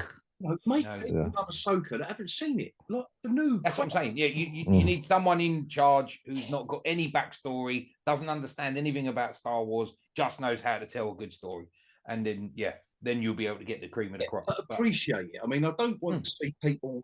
I don't want to see people like the what was it? The showrunners on is it The Witcher? Oh God! Oh no. yeah. Like, anyone who likes it working on this program, you think like what? Well, the best way Ahsoka could have been. Imagine that writers' room format again, but imagine it because Tayters and Hog, we've worked in like a writers' room format before. Tayters, you're the Star Wars expert. We're writing a Star Wars story. I'm the writer. Hog, you're a writer as well. Let's go for it. You can be our expert, Tayters. Right, we're going to get that story out of you. That's what Filoni needs. He needs those people around him. Actually, a little bit of trivia talking about writing. So I've got a little script in development at the moment, and it's just gone on to it's just gone out onto a platform called Spotlight in the UK. Okay. For actors, and two of the actors agents that have approached us for one of the characters. This is just one character. It's like the villain of the piece. Two of them are out of One Piece. Craig Fairbrass, who plays the chef with the see the the big braided stash. Yeah, Craig Fairbrass. And yeah, I did say to the guy who I'm doing it with, Tayters and Liz know I'm doing it with Tony. But I said he's going to be expensive now. He's been in One Piece, and the other one is the Marine, the grandpa. Oh yeah. Him and Craig Fairbrass have both said, yeah, we'll be the villain of the piece. Nice. So anyway, that's just a little bit of trivia. But I was well pleased. But I got on the phone to Tony and said, mate, they're both in One Piece, because he sent me the breakdown of whose agents have got in touch. Yeah. Their little pictures. And I went, oh, this is awesome. I said, but they're going to be expensive now. They're in One Piece. And he's in it a lot, isn't he, old grandpa? So he's nice. Anyway. That's exciting. You might do all right with the guy who plays Zeph, though, the chef guy, because he's a small enough part that he would only be in 1 or 2 episodes of One Piece at all going forward, because they've parted ways, sort of, you know. I mean, not saying that he does. I'm sure he comes back. Yeah, but it would probably not be extensively. As well, Craig Fairbrass, because he's got a bit of the present, like the character that he's agent is. He'd be better for another character who's a bit of a lump, got a bit about himself. And anyway, listen, I'll update you. I think we've slaughtered Ahsoka enough, or does anyone else want to give her another kick in? Tayters, do you want to give her more? No, I'm good, thank you. I'll tell you what. No, let's end it on a more positive note, because I think we've ringed it all out of Ahsoka. But Tayters, where do you see it going? Because you did predict episode 5 being the turning point. So, what are you seeing in your crystal from here? In your Purgil ball. I mean, I know the next episode's another long one. I know episode 6 is another long episode. Right. You know what we're doing. We're all in. You have to. What's the name of the new galaxy? I forget the name of the new galaxy now. It's far away. Caderia or something. I can't remember the name of it. Is it even further away? Yeah, that's it. In a galaxy even further away. Longer time ago. I would love if slightly further away. I would love if they open this episode 6, with that as the opening, and then do the Star Wars call. And they do the old Star Wars music with that. Yeah, not allowed. They're not allowed. Oh. What? They're not allowed. They're not allowed to use. They're not allowed to use that. The scroll. It has to be. It has to be. It was for the Skywalker saga. Not allowed to use it anymore. So that's why they never used it in Rogue One. You know, when we had Rogue One, Rogue One, it literally just went bam and started. That was it. I kind of liked that, but I didn't like. Okay, so it's just the theme. I don't know. Maybe I'm a little confused, because they did, I thought, play Darth Vader's theme when he came out and was kicking ass, right? You can play the individual character themes. That's not a problem. Okay, it's the actual opening credits from Star Wars movies. I sent Tayters a video earlier, and it was the same scene from Ahsoka, this episode 5, and it was the end bit where he's got the red lightsaber, and someone had rescored it with original Star Wars music from the prequels, the original trilogy. It works so much better, and it's it's amazing. The difference with the correct score. Post it on the group. Liz, post it on the group. It could have been something different, but what they played it wasn't something that gets me like, oh yay, Star Wars, here we go. I was kind of like, what are we watching now? Is this going to be like some sort of thriller, horror? I mean, the music definitely, the opening title music doesn't. even the end credit music isn't not quite right. It's like go back to Mando season 1 when we first got that opening score to Mando season 1. That was brilliant. It fit, everything worked. That little like that little tune, like that little kind of in the Western theme. That's it. Yeah. The theme tune fit it all, but Tayters, was the music side of things not a decision by KK? I have no clue. That she think it was any association with the TV stuff. The reason we don't get the music and any association with the films is that she decided that we don't want that. And I thought they were told they're not allowed to use it. Yes, but it may have been KK that give that thing. Yeah, right, you might be right because they own the rights, so it can't be. Yeah, John Williams has got the you can't use Duel of the Fates when anyone's doing a lightsaber fight. It can't be that because you own the lot. I think it was a KK decision, which I just didn't agree with as soon as I found out, because she just went, "Oh no, don't do the scroll because it has and the music." Yeah. There's too much association with the films. Yeah. And we need to detach ourselves from that. But what would be the problem with it? Like, yeah. What a bad decision to make. Like, well, an IP. Terrible decision. No, I get you. But let's not attach ourselves to the films. Do you remember going to see Rogue One and waiting for the crawl? Yeah. And then it just went bang and started. Yeah, that's like, oh, brilliant. Yeah. All right, okay, we're in. It was just like we didn't spoil it because I think it stood on its own 2 feet and absolutely. Yeah, absolutely. But it did start with something exciting and like you felt the word is charisma. The music had charisma in that moment. You like the story begins. You immediately, and I love that they always start in space. That for me is a big plus about the Star Wars movies is they have to start in space. But Ahsoka, it doesn't even put you in the Star Wars mood getting into it. Like you said, the music is just missing the mark. I don't care that they can't do the scroll. I don't care that it can't be the Star Wars theme. But it's like Mandalorian, it nailed it. It had a theme that was fitting for the character. It felt like this is going to be like the Western sort of feel. It's going to have adventure. It's going to be a bit serious, but it's also going to be, cool. What do they have for Ahsoka? Can anybody hum the tune for Ahsoka? The music doesn't quite fit. My nephew learned how to play the Mandalorian theme like after episode 1, and he still plays it incessantly on the piano today. Like I can play it on jazz flute. That's good too. But the thing is there's nothing about it that's like, yes, this puts me in the Ahsoka mood. No, I get you. Yeah, it's right. So no predictions, Tayters? I don't know. I don't like doing predictions. No, I don't like doing predictions, but yes, you so do. You told us about episode 5 after episode 2. I thought we'd pick up. It has picked up for me. You said Space Narwhals, and we got Space. I still think Ezra. I still think Sabine's going bad. I'm convinced that Sabine's going bad. I think you're right. Yeah. And Thrawn has to come in early in episode 6. I think you're going to get the opening with Thrawn coming in early. It has to. Episode 6 has to open with Thrawn. It has to, because if the longer they delay Thrawn, we've got 8 episodes. If we don't see him till the end of episode 6, even if we do see him in episode 6, it's not going to allow enough time to build him up for people that don't know who he is. You have to get him in early episode 6 for the rest of the show to have any sort of success. And I say that very loosely.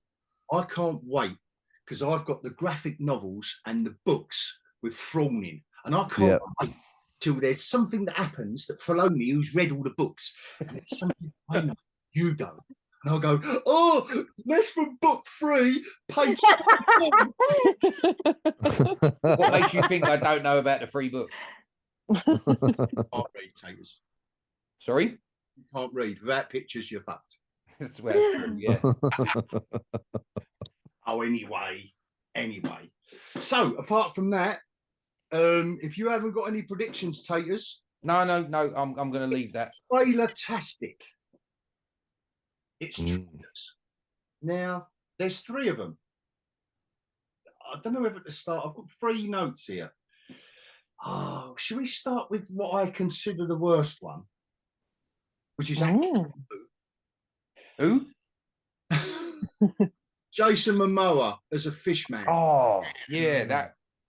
Yeah. I felt like the trailer editors were giving it their all, though. Did you see how epic that trailer was? I thought the trailer did look fun. I thought the trailer actually looked quite fun. Yeah. I thought that it looked like they put a lot of effort into making it look fun. I mean, I'm going to shoot that down, but I just have no faith in an Aquaman movie at all. None whatsoever. And I'll tell you what, that brother's dead meat. Yeah. Oh, yeah. Yeah, I don't think the studio got faith in it either. The amount of rewrites they've had, the amount of, I mean, if anyone remembers, Michael Keaton was supposed to be in this as Batman. They got rid of him. They replaced him with Ben Affleck, and by the sounds of it, they've cut him as well. It's gone through so many changes. That's going to be trash. And then they've got the Amber Heard issue. They blurred her out in the trailer. Yeah, literally blurred her out. Yeah. Really? I think they've cut a lot of stuff with Amber Heard in it. Yeah. Well, James Wan, the director, turned around and said the first film was always supposed to be about Aquaman and Mira, Amber Heard's character. The second film's always about the brother's journey. So he's trying to basically bullshit everyone and go, no, she was never really meant to be in this that much anyway. And that's all he's trying to do. And for me, bear in mind, we've just had Avatar 2 earlier this year. That was late last year, beginning this year. Yeah. The CGI quality of that compared to this. Now, I know we had Aquaman, the original one, and yeah, it looked pretty at the cinema and all that sort of crap. But for me, after seeing Avatar 2, this looks cheap. It looks like a CGI mess, is what it looks like. I got that. It just looked very busy. The trailer it wasn't coherent. It was just busy. The only thing really in this trailer that made me roll my eyes, because I've got a tiny little, what, you got a tiny little one of? We don't go there, Tayters. Well, she said. I know all the acorns are dropping at the moment, but we don't go there. All you lot are slating, but I've got a little bit more optimism in this film. But the one thing that sucked for me was showing him as the family, as dad again with a baby and all that. And I think, oh God, this is what I'm going to go and see in Aquaman. It's a bit like James Bond when suddenly he's a family man now and he started crying. He's got a daughter and he's going to cry and commit suicide at the end. No. We're getting ready. We're getting ready for Aqualad. Like Aqualad. Fags, he shoots the birds and he kills the villain. Anyway, with Aquaman, I don't want to see him cradling his kid and going, oh, I might have to go off on a mission in a minute, babe. Yeah. Well, the first movie actually made, was it 1.2 billion? I think it was the first one. It's one of the most successful DC. Didn't do too bad, yeah. No, it didn't do too bad. And that will be because obviously Jason Momoa had a shirt off for most of it. And, you know, there was the demographic for that movie would not be your typical superhero demographic. Because I think there was a lot of ladies that, and I'll go and watch a superhero movie with you, darling. Come on, can we go see Aquaman? Yeah. And that was borne out in the demographics as well in terms of who watched the movie and who didn't. So and that was pretty fresh out of Game of Thrones, right? That was really So having the family in there might play to that demographics much better. So that might be but they haven't had on their part. There was no shirt off. There was no shirt off scenes in the trailer. You know, there was no kind of like. So I don't think it will. You know, I think I think they've missed out on that. So again, you're given. You know, just think of what you're being given. You know, a bloke that's the king of an underwater kingdom and what he can do and all these enemies and villains and what he can do. And he's changing nappies. Yeah, great. Woman that's being trained. She was Darth Vader's apprentice. You know, all these things, these exciting, brilliant things that imagine and what they do with them, you think, I'm getting that the mum of the kid is Mira. As in Amber Heard. Is it? I'm guessing so. Because if so, Aquaman's Gee, going to I have a didn't hell of a see court her. case coming up soon. What did you say? What did you say? Say that again. We're bringing Johnny Depp to play the judge. Yeah, Aquaman's going to have a hell of a court case. Oh my gosh. Oh God. So anyway, I don't think we're all expecting a lot from that one, are we, guys? No. No, and No. And it's mad that the studio have almost gone. We've made it. We don't want it. We've kind of got to release it just to make something back. They're not interested. And look at what the six of us all like, dislike, etc., etc. Do any of us want to go to the cinema and see it? Oh no, No. I'm gonna go see it. Randy. The outline. That's fine. It's Randy's Well, would random that be review. me if I wasn't the one he needs a speaking random out against review. everyone else? You want to do your random review now? You've just got. You're just going to. Okay, so here's the thing, all right? So we're talking just the trailer. The standard by which I judge whether I'm going to go see a movie is, do I understand the story that this is about? Now, that trailer successfully tells me that story. I see him at home with family. I see him being called to the office, which happens to be king of the sea and everything. He is going against Manta, right? Which is that's his arch villain, Big right? bad, yeah. Yeah, and there's this conflict between him and his brother. So there's going to be a growth. There's going to be a hero's journey that incorporates the two of them not agreeing and coming together. I see a story in that. So many trailers. There's just I have no idea what the movie's really about. There's just a bunch of people and they're going to be like punching each other. Okay, that's not a story. This one indicates a story. Now that's on the positive side. It's positive enough for me to go see it. I did not go see Aquamodel, the first one, but I'm planning to see this. Now, the negative is Aquamodel. The special effects were horrific. I mean, horrible. Yeah. I think Amber does better special effects, and Amber, I'm not trying to be negative. But you have limited resources, and you do better special effects than what I saw on screen. So I expect it to look horrible, but I think there might be a good story. Oh, Amber, I want special effects in my videos. Can you do some for me? I totally will. Tell me what you want. Can you do a hog walking around, like sniffing around, like a Star Wars logo, and I'm sniffing around for something good? I'll see what I can do. Sweet corn. There's turds around the bottom of it. All of this is turds, and I'm looking for the sweet corn. Oh my god! You want me to animate shit for you, like real shit?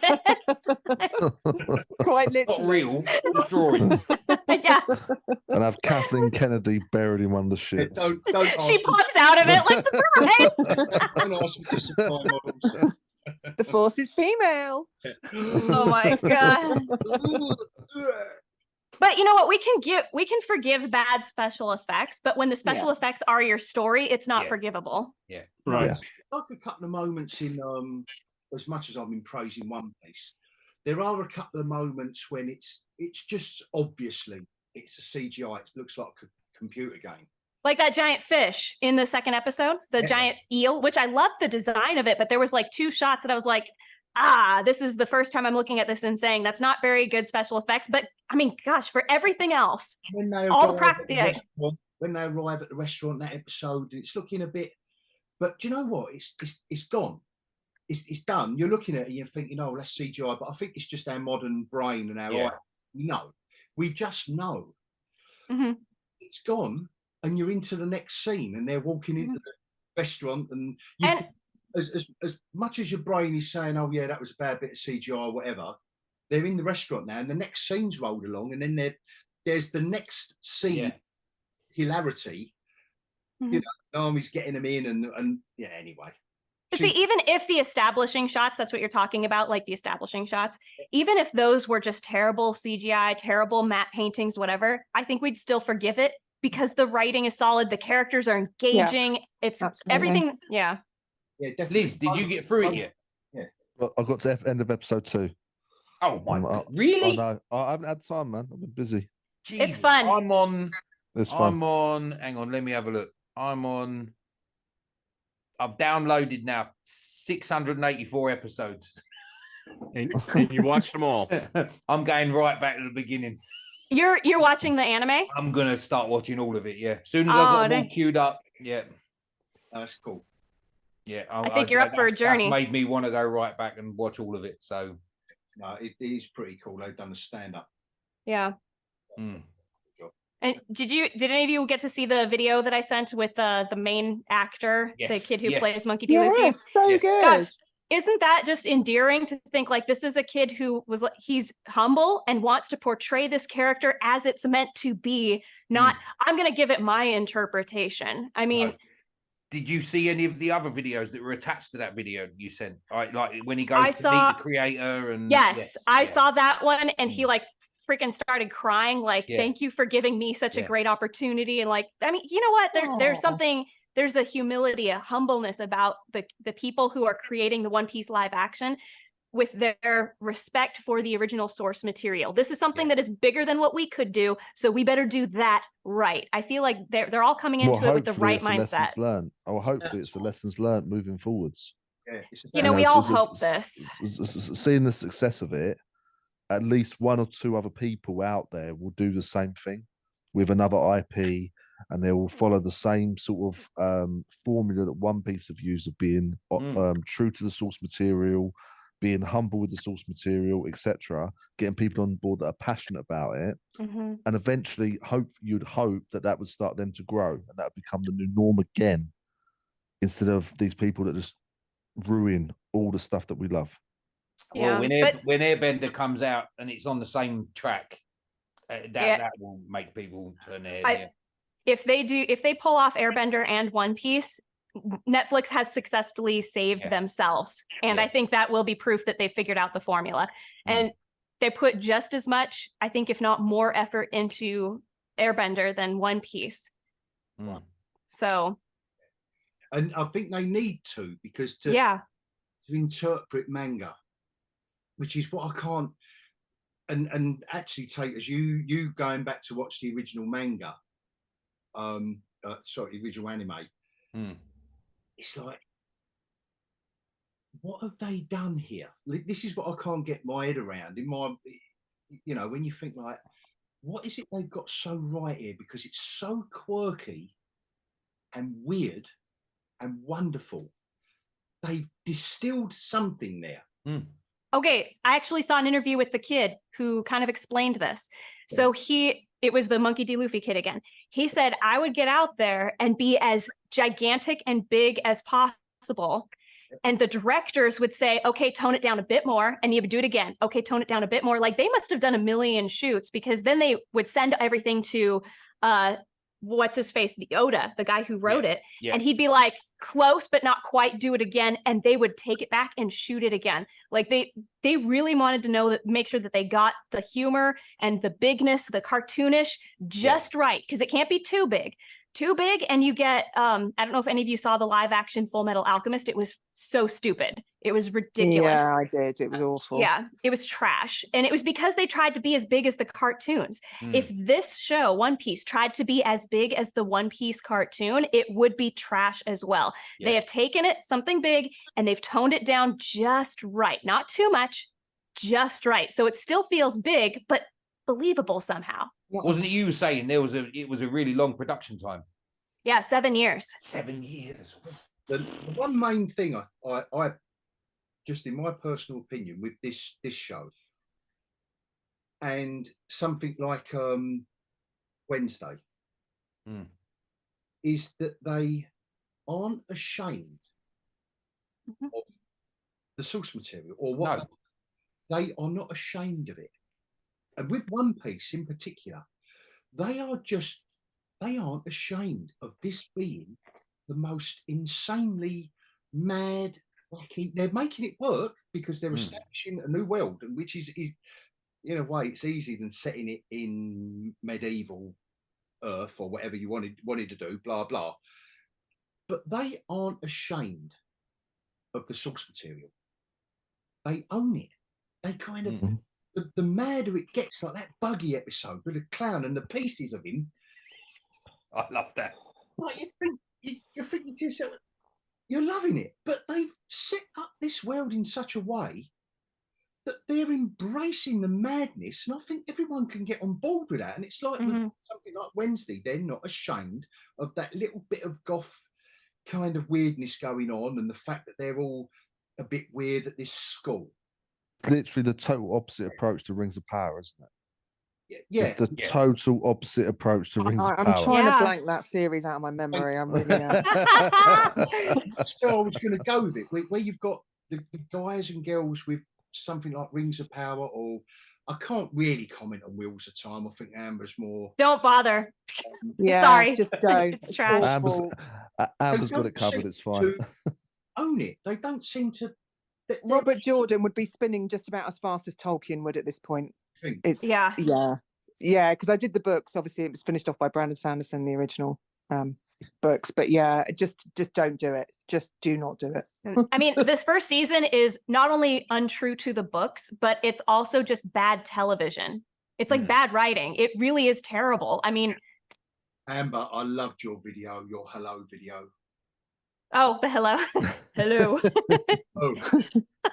Hello. Absolutely superb. I've never seen anyone wet themselves on YouTube. I literally almost did. It was so funny. I mean, I don't know what, it just tickled me in exactly the right way. I couldn't, I mean, that's 8 minutes straight of me laughing at one thing. That's what she said. That's literally what she said. Oh, but yeah, so Loki Series 2 trailer. Oh, God. You know, at least it's not multi-dimensions. At least it's something different. No, it's bloody Time time travel. travel, yeah, which is something else they can never do right. So it's just like, it looked. I watched the trailer a couple of weeks back when it came out, and I watched it again today. I'm just not interested. I'm not interested at all. It just looked, again, a mess, an absolute mess. And season 1, I endured it just to see what happened at the end. I'm done. Fuck Loki. I think I'm done. It's very, very good for my channel, I think. Yeah. Oh, it'd be lovely for your channel, man. Well done. Because it's like That's it. at the moment. That's the extension sorted. I couldn't mock it. I couldn't. But Loki, oh God, this is going to be. I noticed something interesting about the preview, right? So up front, we have a lot of Owen Wilson. I mean, so I don't. There's like 3 or 4 clips of him, and you know he's talented. He's funny. Pretty much anything he does, when he owns the screen when he's on it. So this preview is up front, heavy loaded with Owen Wilson, right? That's the right name? Yeah. Okay. Yeah, it was him. And I'm like, oh, that looks good, because I love that guy and he's funny and everything, right? And then we get into the story, sort of. So does anyone actually know what the story's about? It's something about time traveling, something, time warping, time something. Do we know what the story is? Time slips. That's all he does. says- Yeah. Apparently somebody's only changing vaguely. something in the past, right? Somebody Yeah. is going in the past and changing stuff. Maybe. And so it's only and so very my vague criteria from is season always, 1. do I know what this story's about? No. I mean, so there's lots of Owen Wilson is going to be Owen Wilson, and that's going to be great. And then And that's you don't it. have a story. Okay, so I don't know. Do I tune in just because I get a kick out of him? Probably. Yeah. You sound like a super fan, Mandy. You so do. You just go and watch it. Just keep watching. He might take his shirt off. I mean, I'm surprised. I'm surprised they carried on with Loki season 2, considering what a disaster season 1 was. Season 1 was very bad. It gave them some of their biggest viewing figures compared to Really? the shit. Again, sweet corn.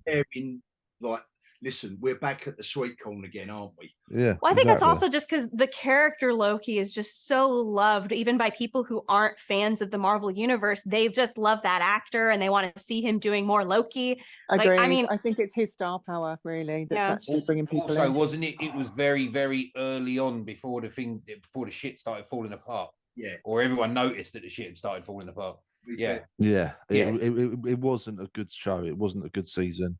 They I literally wonder if we would destroyed the character of Loki. would They we go destroyed back the and character. watch that and see like actually it was better than what we thought, but because it was the first taste of how bad things are getting, we're just like, oh, this isn't that great. Now we get all this real shit and we'd go back and watch that and be like, you know what, it's not that bad. Where are the Emmys? Where are the Emmys for this shit? So Liz points out something good about destroying the character of Loki. So another thing I noticed about the trailer is there's a clip and Loki's talking about all these people that get hurt. What about them? Yeah. I don't. Sorry, Loki doesn't care. He's the trickster. He doesn't care who gets hurt. Why? Yeah. Why all of a sudden do we have? Right. Huh? That was my big. Yeah, exactly. You have to remember season 1. He watched the videos And on the screen and he cried. He was also an alligator. And he realised what was going on. And a woman. Part of the And a Animal woman. Avengers. Animal Avengers. Yeah, he single-handedly in previous films, he single-handedly took out the Avengers. Yeah. Yeah. Now he's getting kicked in the balls by a girl and crying. Multiple times. When he looks at the girl, you think, oh, That's just Marvel, though, isn't it? Like they've all been Yeah. using the balls of It's Marvel now. but James Bond, we have to have him cry. Oh, here we go. Here we go. James Bond again. Stop making these guys cry. It's a bit like we don't want to see Maverick cry, do we? And get married and have a kid. We want to. That's the next one. No. Drive a motorbike and Mission Impossible 8.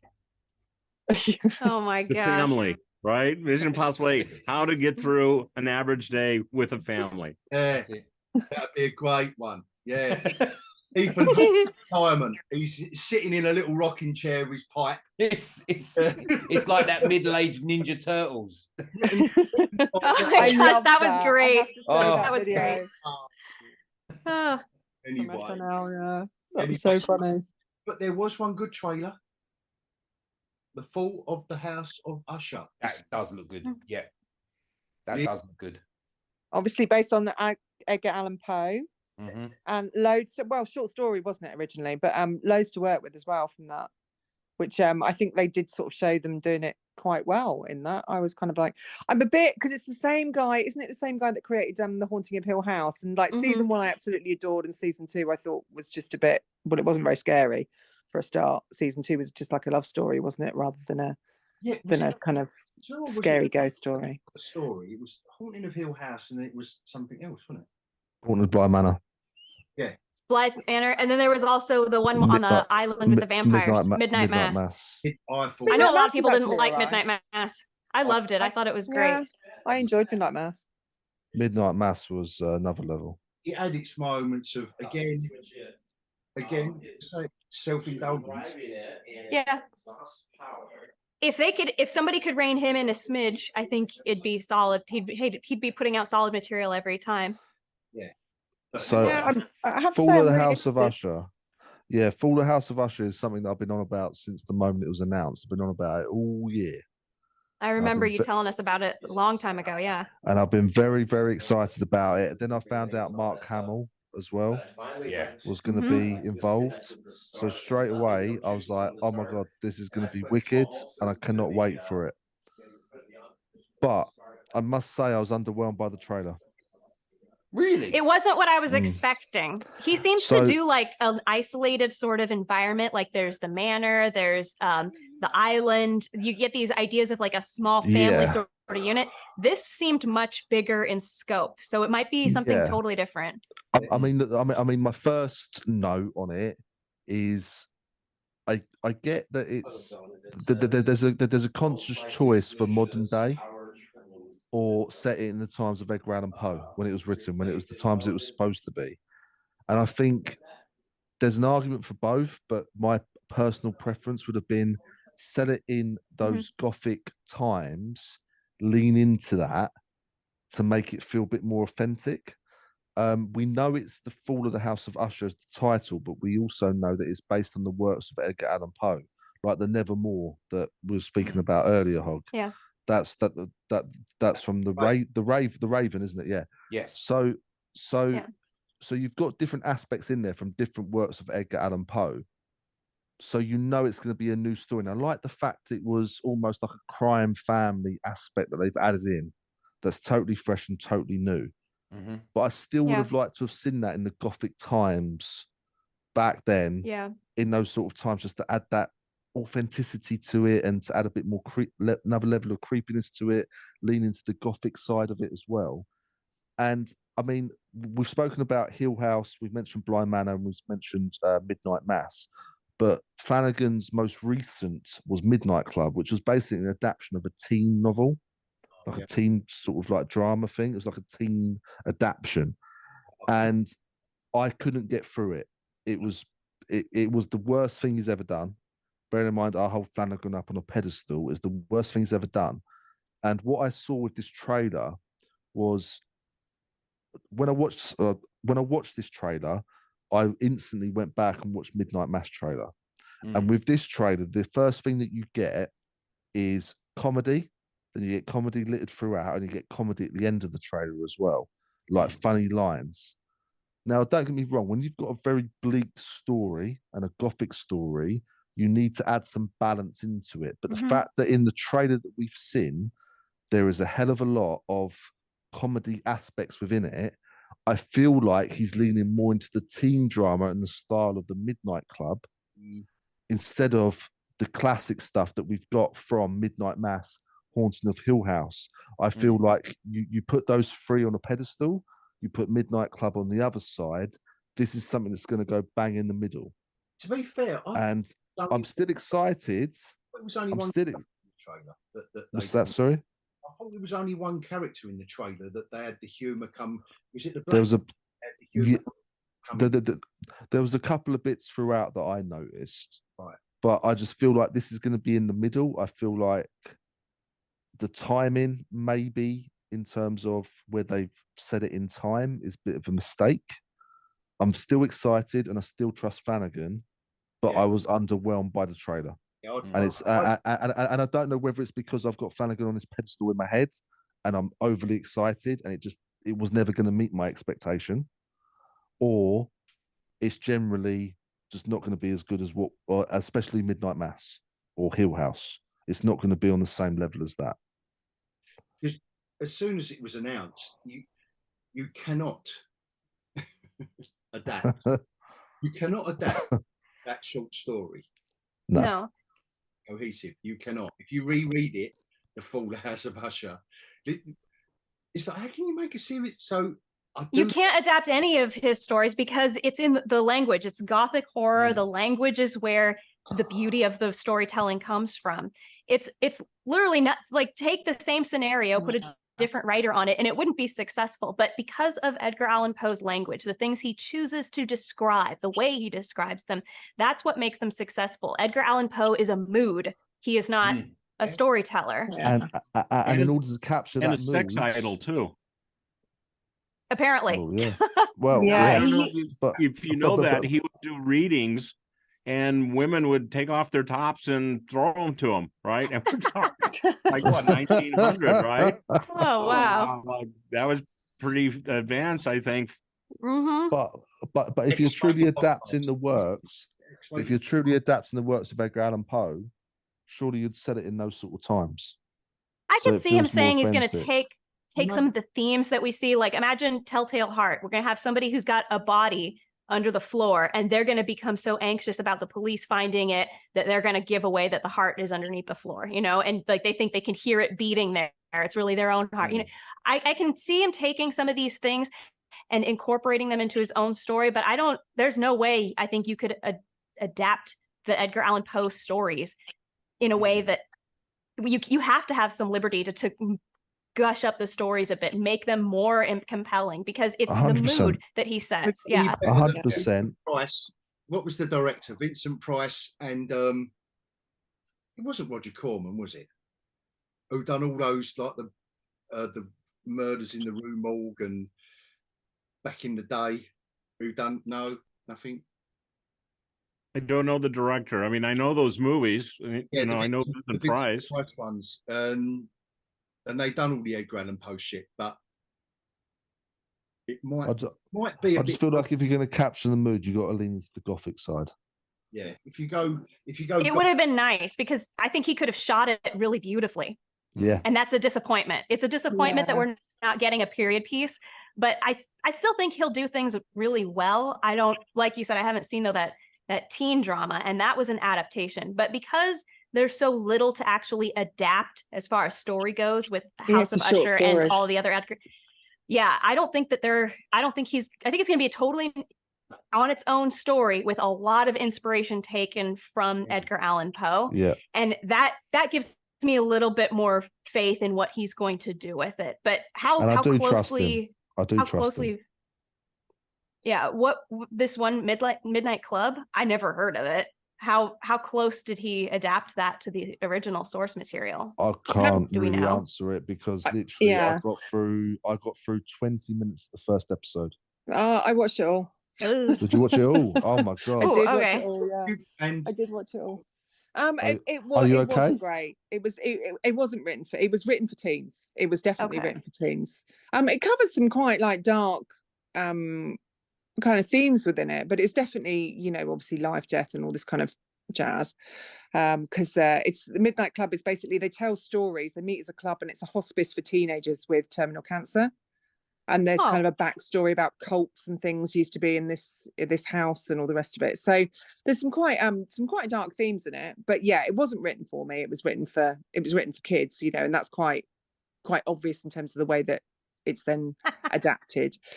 But you know, there's the whole kind of it's that setting again with this one house, this hospice, which is this huge kind of house which has hosted cults and all the rest of it. So I am wondering about how he's going to do this, because obviously in the original story, you know, The Fall of Usher, like the house actually becomes one of the narrators in terms of what happens to the house in the original story. So I'm just wondering how he's going to, you know, visually translate that. You could say that because of the original Haunting of Hill House, he might be able to do that really well. Or is he going to focus a bit more on the kind of, exactly as you said, Lizard, is he going to focus a bit more on kind of the humour and some more modern concerns, shall we say, in terms of capitalism and consumerism and, you know, Crown Family? You just don't know which way he's going to take it. But I agree with you. I'd prefer it to be set in Gothic. If it's not, I hope it's going to be good. I quite enjoyed the trailer, I've got to be honest. I thought, oh, okay, this looks really interesting. So I did. And I thought we got better towards the end as well. It got just that little bit more Flanagan creepier to the end. Yeah, those one shots of the creepy person or whatever it is, and that boom. I thought, I think it's because I trust him. Yeah. That's why I'm sort of hoping that he takes a lot of liberties. Like, this is my story, but I'm taking a lot of themes and things that we see in Edgar Allan Poe, and I'm incorporating them as they fit. That's my hope. Although I would have loved to have seen somebody try to really be faithful to Edgar Allan Poe's works, you know, even making it a period piece. If he's not going to do that, I want him to be totally unique with it. Do your own thing, create your own story, and bring in some Edgar Allan Poe themes. And how crazy is it? If it wasn't Flanagan behind it, I don't think I'd still be excited for it. Yeah. When you have trust in a person like Nolan, you have trust in someone, you know their flaws, you know like what they're going to be delivering, but you still have trust in that person that they are going to deliver something to you. With Flanagan, the thing I do like about him, it's one series, limited series, and done. Moving on to the next story. So you can just jump in and enjoy. You don't have to watch Hill House, Bly, Midnight Mass. Midnight Mass is personally my favourite because Midnight Mass was just, for me, another level. But you don't have to watch everything. It's just one and done. Nice, very nice. I've got something similar to that. To end the hogCAST I'm going to recite. Here we go. It's Jack and Ori now. Okay, before you do that, Hog, let me make a comment. What's the story? Come on, friend. I'm going to end the hogCAST right now with a poem, okay? Well, let me make a comment first, and then you can end it. Oh, I've given you your random review. What? It's not on the random review. We have no random review yet. No one wants it. Okay, then. You all do what you want. Okay, I mean, so we have a lot of discussion. Amber did bring up. you know, how true do you stay to Poe's story? And if not, do something original. I just want to kind of point out that the original Raven movie with Vincent Price, Boris Karloff, Jack Nicholson, and what is the other guy? Oh, was it Roger Corman? I don't know why I'm thinking of Roger. Corman did put it together, and it is funny. It is hilarious. Yes. Peter Lorre's the other one.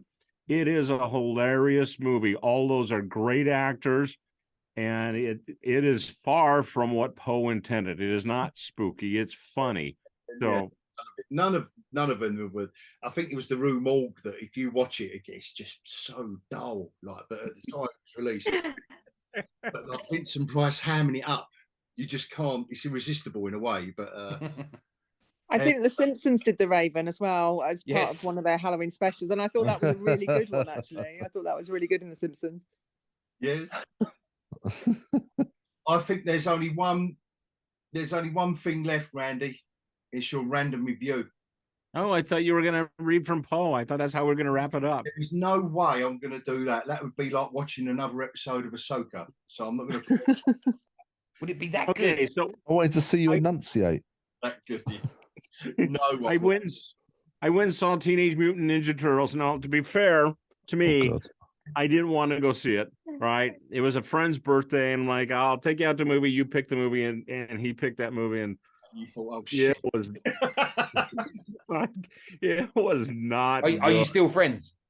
Huh? Yeah, we're still friends. Oh, you're still friends, right? I mean, so one of the benefits is if you go with a friend, you can make fun of the movie if it's bad. So you still have a good time, even though the movie was bad.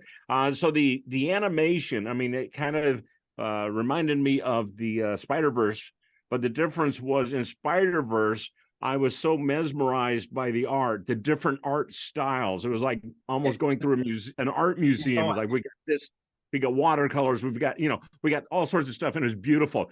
This animation was really wonky. So you get people and their heads were all kind of misshapen, and yeah, it was off-putting because they don't really look like people. They look like, I don't know, they get put through a press or something. They got kind of mushed around, right? So most of the time I'm just grossed out by the animation. The story is dull. All the turtles, really, there could just be one turtle, because other than they're voiced by different actors, and there is difference in the voice because they are different people, the way they deliver lines and what they say could have all come from the same guy. So That's there's terrible. four That's turtles terrible. who really have no personality. You know, they like. Come on, everyone knows the turtles' personality. Come on. Yeah. Leonardo, right. And if you were Leonardo's the leader. The turtles. Leonardo's the leader. Donatello's the intellect. Raphael's the anger. Michelangelo's the crazy kid. I didn't Yeah, not in this movie. Oh God. So unfortunately, really the only character I liked is one of the mutants. What is it? The lizard, the gecko, is funny, and I enjoy that. And There's a lizard in it. That was voiced by. There's a lizard in it. Why don't I know the cast? Like Owen Wilson. Oh, fucking that is more even more. Arseholes. So yeah, it was dull. The story was horrible, and there was very little to like. How about was April O'Neil? Oh God. Dull. Don't go there. Who played April O'Neil? She was dull. They no excitement there. They changed April O'Neil. You know that she's cast differently than the original April O'Neil. Yeah, she's a teenager in this. She's not even a reporter yet. She's a teenager. Oh, wow. They had to do it. You can't race swap a turtle. You could. You could. Okay, and that's fine. I'm not as bothered by this. I'm not as bothered by the race. It's just that she's boring. It's like the turtles. She's boring.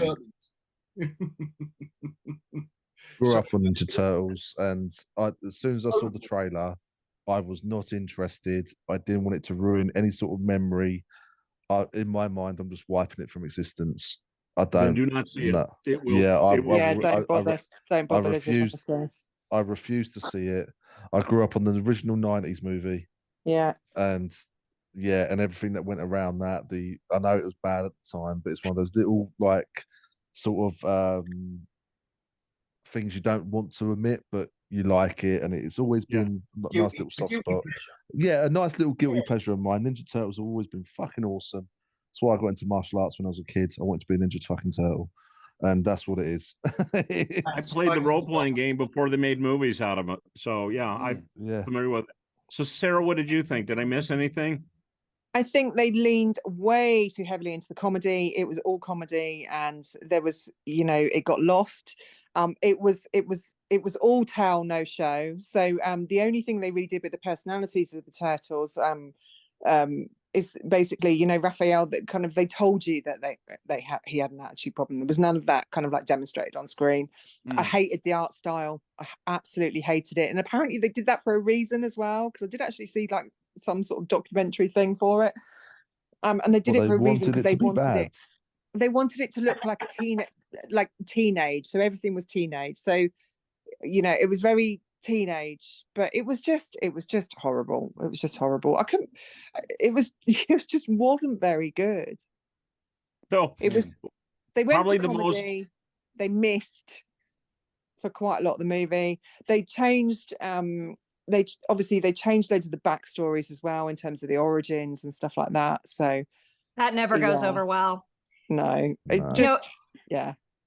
The backstories for characters like this are often created so that they lead you to a certain conclusion. Like they're customized to create this journey for your characters so that something means something important. So when you change this, it means everything else about it either has to change, or the stuff that you end up doing is going to be like, how is it related as well as the old stuff? It just isn't. Sorry, I didn't mean to interrupt. It bugs me a lot that we're seeing so many, let's change the backstory stuff now because we got a better idea, but it doesn't create a cohesive story anymore. I mean, the Turtles, that is $1 billion franchise. Yeah. Was. Billion. Was. I mean, I've even got a soft spot for the live action reboot they did a couple of years ago with Megan Fox's April O'Neil. I've got a soft spot for that. When you it's terrible, but at the same time, I'm like, okay, yeah, there's certain aspects that I like, but Megan Fox. Well, yeah, that's the main one. The most impactful scene out of the movie. The most impactful scene out of the movie is at the same time, probably maybe the funniest and the most horrific at the same time. Is when April like vomits like gallons of green slime out of her mouth. Sounds brilliant. It is. How? Like, what's the context behind this? And it's kind of funny, and it's a lot disturbing. You walk away with it like, I'm not sure how to take it. What's the context? Why was she just throwing up green The slime? art style, though, is just horrible. And yeah, they were definitely going for the Spider-Verse. The art style was just horrible. She throws up because she has stage fright. So when she gets put on camera, she just it's weird. Oh God. Yeah, I think I'll probably give it a miss. Yeah. I would. I do not recommend anyone see it. No. Lovely Randy's random reviews now. Now is that it? That segment's finished. Now that's it. It was a short run for me. Now you're starting to slate some shit. I'm loving it. No, you're a regular, mate. It's regular. Now you're starting to slate stuff. Yeah, love it. Is there any redeeming qualities about this movie at all? We need your friend to take you to see some more shit. Well, the thing is, I'm going to call out if I think that there's good things in it. But honestly, I mean, I sat through that movie and there just wasn't much that was good. I mean, so Jackie Chan plays Splinter, and so Splinter's watchable, right? And then someone plays the lizard, and I think it's Owen Wilson, might be so. Anyways, whoever that is very talented. So other than those two people and screen time for their characters, I did not enjoy any part of it. So that's wow. How can you get it so wrong? How can you get it so wrong? I think it's because Seth Rogen basically turned around to all his mates in Hollywood and went, do you want to come and act in this Mutant Ninja Turtles movie? And they all basically said yes, because it's got people like Paul Rudd and all the rest of it are all his cronies from Hollywood. So, and I think it just became one of those. And I think that's why they changed some of the original storylines and things like that. It's just another kind of like, oh well, yeah, it was done like this, but we're gonna, modernize it for a modern audience, sort of rubbish.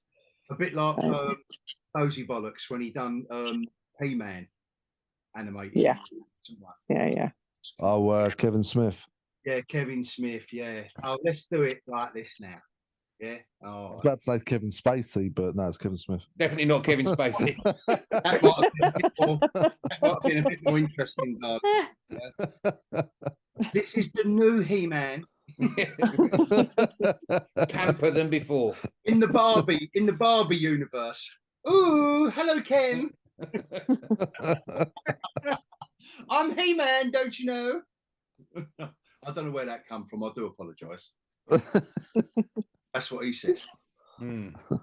Anyway, on that note, I don't know if anyone has got anything else that they've. Oh, I messaged you all last night. I want you to watch Night Driver. Everybody watch Night Driver. Not Knight Rider. Right. Not Knight Rider. They do have the car. They do have the car. I thought the same thing, Amber. I really did. I was like, what the hell are they talking about? Why am I watching the Hoff? Just. Oh, it's definitely not the Hoff. Oh my god.